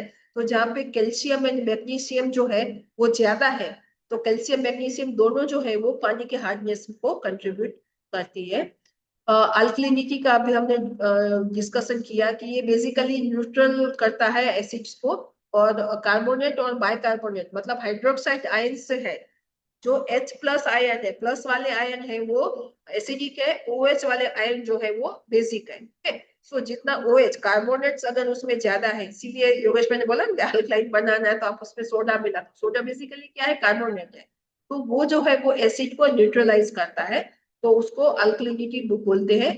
क्लोराइड, सल्फेट, नाइट्रेट जो है वो अल्कलिनिटी को अफेक्ट नहीं करता है। इसीलिए कार्बोनेट और बाइकार्बोनेट दो ही ऐसे OH आयन है कि जो हाइड्रोक्साइड आयन है कि जो अल्कलिनिटी को अफेक्ट। ये मेजर कैटायंस की बात है। कैल्शियम जो है वो अल्कलाइन अर्थ मेटल है, मतलब अर्थ मेटल यहाँ पे इसलिए बोला गया है कि अर्थ पे, क्रस्ट पे ये बहुत ही एबंडेंस मात्रा में कैल्शियम मिलता है। ये सॉल्युबल है, डोमिनेंट कैटायन है नेचुरल वाटर का, ठीक है, सेडिमेंट्री रॉक में मिलता है। और जो low concentration of calcium then magnesium indicate base exchange of calcium by sodium. तो जहां पे कैल्शियम कम है, नॉर्मली कैल्शियम ज्यादा होता है, मैग्नीशियम कम होता है, हमने पहले भी देखा। लेकिन अगर कहीं पे आपने ये ऑब्जर्व किया है कि वहां पे कैल्शियम कम है, मैग्नीशियम ज्यादा है, तो समझ लेने का कि कैल्शियम की जगह सोडियम ने ले ली है, और जहाँ पे सोडियम आता है वहां पे क्लोराइड भी आता है। तो ये जो है वो सैलिनिटी का एक इंडिकेशन है। तो ये एक इंडिकेशन है कि हम उससे समझ सकते हैं। मैग्नीशियम है अनदर अल्कलाइन अर्थ मेटल है, वो भी पानी में बहुत मिलता है। और कार्बोनेट रॉक्स जो होते हैं, लाइमस्टोन है, डोलोमाइट है, फेरोमैग्नीशियम और अल्ट्रा बेसिक रॉक्स है, उसमें मैग्नीशियम मिलता है। और in sea water magnesium is major cation next to sodium. Okay, so calcium जो है वो सी वाटर का एलिमेंट नहीं है, वो अर्थ मेटल है। मैग्नीशियम है वो अल्कलाइन अर्थ मेटल भी है, और सी वाटर में सबसे ज्यादा सोडियम है, मतलब अर्थ पे कैल्शियम है, सी में सोडियम है, और मैग्नीशियम दोनों के बीच में है। तो जब कैल्शियम कम होता है, मैग्नीशियम से कम है, तो समझ लेने का कि सोडियम ने उसकी जगह ली है। और सोडियम जो है वो सी वाटर में होने की वजह से उसके साथ क्लोराइड भी आता है, तो कहीं ना कहीं सी वाटर इंक्रीज का भी एक इंडिकेशन मिलता है। सोडियम जो है वो अल्कली मेटल है, वो नेचुरल वाटर में भी मिलता है। वो जो है वो हाईली सॉल्युबल है, और सॉल्यूशन में रहना, नॉर्मली सॉल्यूशन में रहता है। हाईली मिनरलाइज्ड वाटर जो है उसमें सोडियम का कॉन्सेंट्रेशन ज्यादा होता है। इवोपोरेट सेडिमेंट्स होते हैं, इसमें सी वाटर है, जो इवन सॉल्ट पानी में जो सॉल्ट बनाते हैं, तो इवोपोरेट्स है, वहां पे सोडियम ज्यादा होता है। और इग्नियस रॉक जो फेल्सपार से बने हुए हैं, जो एसिडिक रॉक्स है, उसमें 60% फेल्सपार है, जो मेजर सोर्स है सोडियम का। तो आप हार्ड रॉक टेरेन में जाओ कि जहाँ पे एसिडिक इग्नियस रॉक है, तो वहां पे भी आपको सोडियम मिलेगा, लेकिन उसका जो सोर्स है वो उस रॉक की जो फेल्सपार मिनरल है उसमें से मिलेगा। एंड अदर जो इन्फ्लुएंस है वो सी वाटर इन्फ्लूजन है, जिसमें आपको बेस एक्सेल से सोडियम आपको ज्यादा मिलेगा। कार्बोनेट्स है वो ग्राउंड वाटर में ज्यादातर मिलते हैं। सेडिमेंट्री रॉक्स उसका सोर्स है, कार्बन डाइऑक्साइड बाइकार्बोनेट फॉर्म में होते हैं। और जब पीएच वैल्यू 4.3 से कम है तो वहां पे बाइकार्बोनेट है, और पीएच वैल्यू मतलब H2CO3 है, और पीएच वैल्यू जो 8.5 से ज्यादा है तो वहां पे बाइकार्बोनेट वहां पे मिलती है। इसीलिए जो आयंस जो है हाइड्रोक्साइड आयन, हाँ, जो H से शुरू होते हैं HCO3 वाले, वो अल्कलिनिटी को सपोर्ट करते हैं, तो वो पानी अल्कलाइन होता है। सल्फेट जो है तो वो ऑक्सीडाइज फॉर्म है सल्फर का। जो वेदरिंग होते हैं सल्फेट बियरिंग रॉक का, इवोपोरेट डिपॉजिट, वो उसका सोर्स है। सो सी वाटर इंक्रीज है तो भी आपको सल्फेट मिलेगा। और जो सल्फाइड वाली मिनरल है उसका वेदरिंग हुआ है तो ही उसी में से पानी में से वो सॉल्युबल होके सल्फेट मिलेगा। नॉर्मली आप सेल्स में देखो तो सल्फर आपको मिलेगा। कोल्स वाला कोल बियरिंग स्ट्रेटा वाले रॉक फॉर्मेशन है कि जहाँ पे ज्यादातर कोल माइंस है, वहां पे भी आपको सल्फेट मिलेगा। और ये जो है वो एरिड क्लाइमेटिक कंडीशन को नॉर्मली इंडिकेट करता है। और rain water in arid region में carry significant amount of sulphate, क्योंकि वो एयर डस्ट जो है कोल बर्निंग से इंडस्ट्रियल प्रोसेसेस, तो आप देखो कि जहाँ पे इंडस्ट्री की ज्यादा मतलब इंडस्ट्रियल पॉकेट्स है, तो वहां पे एयरबोर्न जो कंस्टिट्यूट है, जो हमने पहली बात की थी क्लाइमेटिक प्रोमिनेंस है कि जो एक सोर्स है ग्राउंड वाटर मतलब पानी में सॉल्युबल्स को ऐड करने की, तो वहां पे जो है वो सल्फेट आयन जो है वो ज्यादातर मिलता है। फ्लोराइड मेजर पैरामीटर है वाटर केमिस्ट्री का, ठीक है। और सी वाटर इंग्रेस का मेजर कैटायन एनायन है, और तो सी वाटर में ज्यादातर मिलता है। सेडिमेंट्री रॉक इवोपोरेट्स में होता है। फ्रेश वाटर एक्वीफर में अगर आपको हायर कंसेंट्रेशन में क्लोराइड मिला तो समझ लेने का कि वो सी वाटर नाइट्रेट है, वो ऑक्सीडाइज फॉर्म है नाइट्रोजन का, ठीक है। वो एटमॉस्फेयर से भी आता है, तो ऑक्सीडाइज होता है पानी के बारिश के पानी के साथ जो एयरबोर्न जो नाइट्रोजन है वो, और उसके साथ आता है। प्लांट और एनिमल के साथ ये स्ट्रॉन्गली रिलेटेड है। और खास करके जो ऑर्गेनिक पॉल्यूटेंट्स है या केमिकल फर्टिलाइजर है या फिर जो इंडस्ट्रीज के जो वेस्ट है, अगर उसमें नाइट्रेट है तो वो पानी लीच होते होते जो ग्राउंड वाटर है उसमें नाइट्रेट का कंटेंट ज्यादा होता जाता है। नॉर्मली ये 10 मिलीग्राम पर लीटर की रेंज में मिलता है, लेकिन पोर्टेबिलिटी के हिसाब से अगर वो 45 को क्रॉस कर गया तो वो भी हेल्थ के लिए सही नहीं। फ्लोराइड है नॉर्मली ये बहुत नेचुरली पानी में बहुत कम होता है, और ड्रिंकिंग वाटर हिसाब से ये इसका जो डेंटल इफेक्ट है, मतलब हम बोलते हैं कि दांत पीले हो जाते हैं या फ्लोरोसिस डिसीज जो है वो फ्लोराइड से होता है। और वो फ्लोराइड बियरिंग मिनरल्स जो होती है ये खास करके इग्नियस रॉक्स में मिलते हैं। तो जहाँ पे इग्नियस रॉक में से हम हमारा अगर सोर्स है हमारे एक्वीफर्स इग्नियस है, तो वहां पे हमको फ्लोराइड का पोर्टेबिलिटी के हिसाब से टेस्ट करना बहुत जरूरी है। वहां पे अगर फ्लोराइड नहीं करेंगे तो चलेगा, लेकिन फ्लोराइड का टेस्ट होना बहुत जरूरी। बोरोन है वेरी माइनर कॉन्स्टिट्यूट है रॉक्स में, नेचुरल वाटर में। बोरोन नॉर्मली रॉक फॉर्मेशंस में उसकी कोई मिनरल्स इतनी नहीं होती है, लेकिन सी वाटर जो है वहां पे कॉन्सेंट्रेशन बोरोन का 4.6 मिलीग्राम होता है। और जो drinking water point of view से बोरोन का अभी तक नहीं है, लेकिन WHO ने यह स्टैंडर्ड दिया है कि 0.5 मिलीग्राम पर लीटर ये जो है वो डिजायरेबल लिमिट है। तो जहाँ पे सी वाटर इंक्रीज है वहां पे भी बोरोन का, जैसे क्लोराइड टेस्ट करते हैं वैसे बोरोन का टेस्ट होना भी बहुत जरूरी है। अदर केमिकल नाइट्रेट तो खैर आ गया। हेवी मेटल्स है कि लीड है, आर्सेनिक है।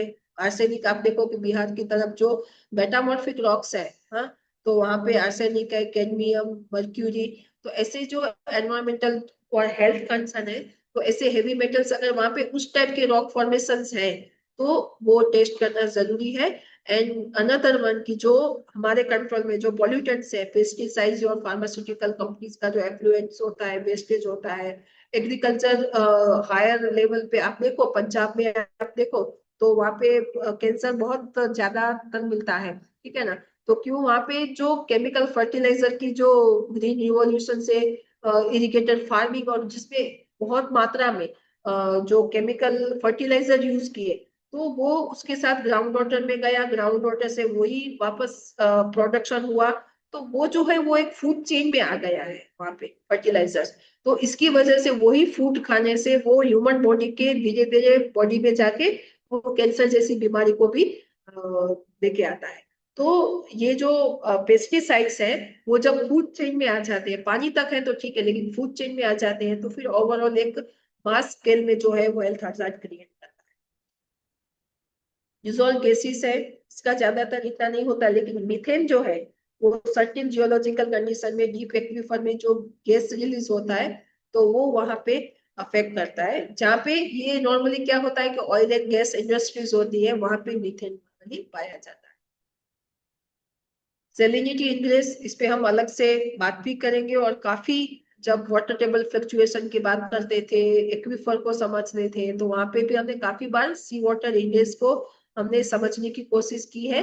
और ये जो है वो नॉर्मली सोडियम और क्लोराइड और बोरॉन, ये कंस्टिट्यूट जो है वो नॉर्मली हमको सी वाटर इंडेक्स की वजह से ग्राउंड वाटर में पाए जाते हैं।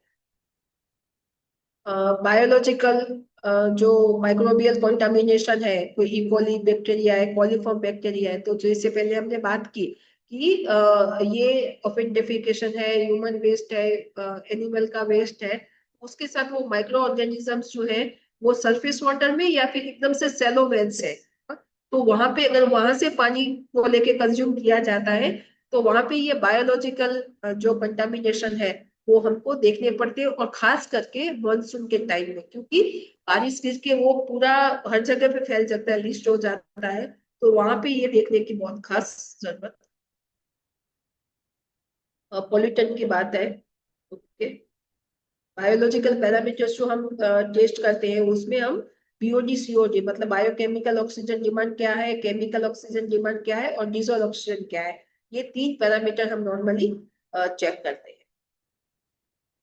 यहाँ पे एनालिसिस मेथड जस्ट दी गई है कि कुछ पोर्टेबल मीटर आते हैं, कंडक्टिविटी मीटर आते हैं, ईसी का, पीएच का, टीडीएस का, लेकिन काफी हद तक जो है वो स्पेक्ट्रोमीटर है, फ्लेम फोटोमीटर है, और वॉल्यूमेट्रिक। वॉल्यूमेट्रिक मतलब अगर हमने 11th 12th साइंस इसने किया है तो जो हम टाइट्रेशन मेथड से जो हम टेस्टिंग करते थे केमिस्ट्री के लैब में, तो वो वॉल्यूमेट्रिक मेथड है। तो कैल्शियम नॉर्मली सारे पैरामीटर सोडियम, कैटायन, एनायन हम वॉल्यूमेट्रिक से भी कर सकते हैं, लेकिन नाइट्रेट जो है वो एक ऐसा है कि जिसमें स्पेक्ट्रोफोटोमीटर से या फिर हार्ड मेटल्स है, ट्रेस एलिमेंट है, या माइनर कंस्टिट्यूट्स वाले एलिमेंट्स है, स्पेक्ट्रोफोटोमीटर है, फ्लेम फोटोमीटर है, उसको हम उससे टेस्ट करते हैं। और टीडीएस को सीधा आपको लेना है तो ग्रेविमेट्रिक जो टेस्ट है जो मैंने पहले एक्सप्लेन किया, तो उसका हम इस्तेमाल। तो this is ground water chemistry. अभी आपके कोई क्वेश्चंस है, कुछ डिस्कशन करना है तो हम कर सकते हैं। योगेश भाई भी है यहाँ पे। कि कोई भी एलिमेंट है ना, आपको मैं हर बार एक सिंपल सा एग्जांपल देता हूँ। एक चम्मच नमक एक गिलास पानी में डालो, और वही एक चम्मच नमक एक मटके में डालो, और वही एक चम्मच नमक आपका ओवरहेड टैंक में डालो। नमक तो एक ही चम्मच है, बट पानी का जो वॉल्यूम है वो उसका कंसंट्रेशन को डाइल्यूट करके रखता है।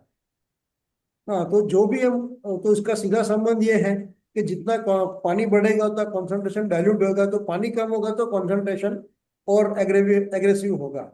तो यही प्रिंसिपल है ग्राउंड वाटर केमिस्ट्री का, यही प्रिंसिपल है। ऑफकोर्स जो आप बता रहे हो यूरेनियम, आर्सेनिक, ऐसी जो ट्रेस एलिमेंट्स वगैरह जो है वो बहुत लिमिटेड जगह पे पाया जाता है, बट अगर once this kind of the element अगर हमारे पानी से होके फूड चेन में और हमारे बॉडी में आ जाता है, it is next to impossible के रिमूव होना।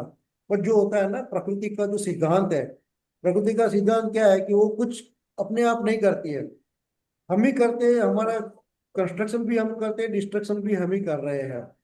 तो ठीक है, वो होगा, उसको आप रजिस्ट नहीं कर सकते, बट अगर हमारा अंडरस्टैंडिंग है तो we can at least we can do something. तो ये ground water chemistry, water quality, ये सारी चीजें हैं, उसके दोनों एस्पेक्ट है, एक डराने के लिए भी है और एक मैनेजमेंट के लिए भी है। तो जितना इम्पोर्टेंट ग्राउंड वाटर का जो क्वांटिटी है, उतना ही इम्पोर्टेंट ग्राउंड वाटर क्वालिटी भी है हमारे दृष्टिकोण से। लेकिन हमें फोकस कितना करना है कि एक ह्यूमन बीइंग और लाइफ उसको थ्रेटनिंग नहीं हो, उस तरीके का ग्राउंड वाटर, उस तरीके का लेवल तक हम ग्राउंड वाटर की क्वालिटी को मैनेज कर सकते हैं, तो that is more than enough. उससे ज्यादा आप करना चाहो तो भी नहीं कर सकते हो, क्योंकि बाकी का चीज आपको नेचर पे छोड़ना पड़ेगा। Nature will play its own role. लेकिन हमने जो गलतियां की है, हाँ, गलतियां जैसे मान लो कि we have disturb the entire hydrological cycle.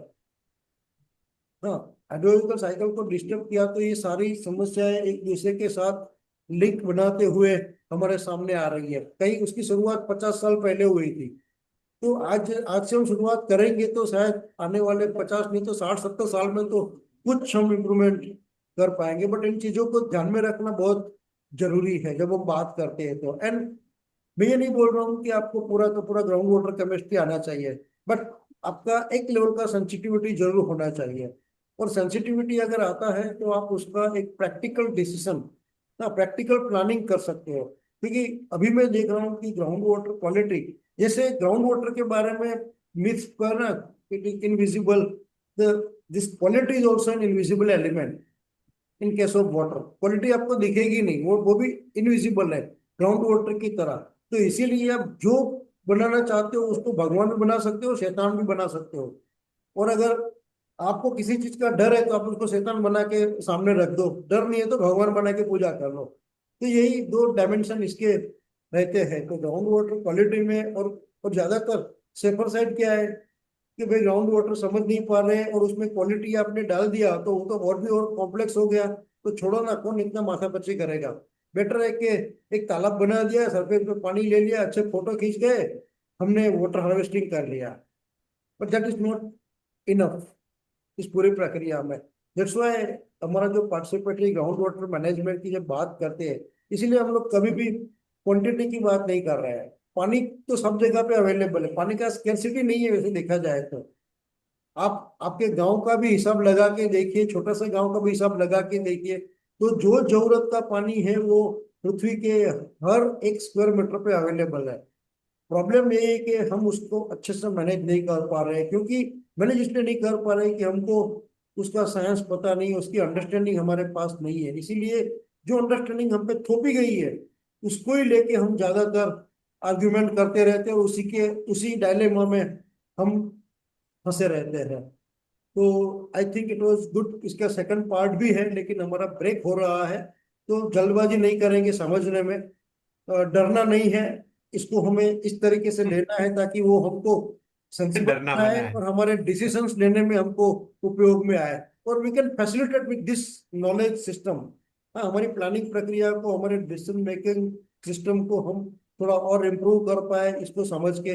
जरूरी नहीं है कि हम सब आता आता है हमको और आना चाहिए, नहीं भी आता है तो पता है कि इसकी ये प्रॉब्लम है तो कोई जानकार से समझ बना सकते हैं।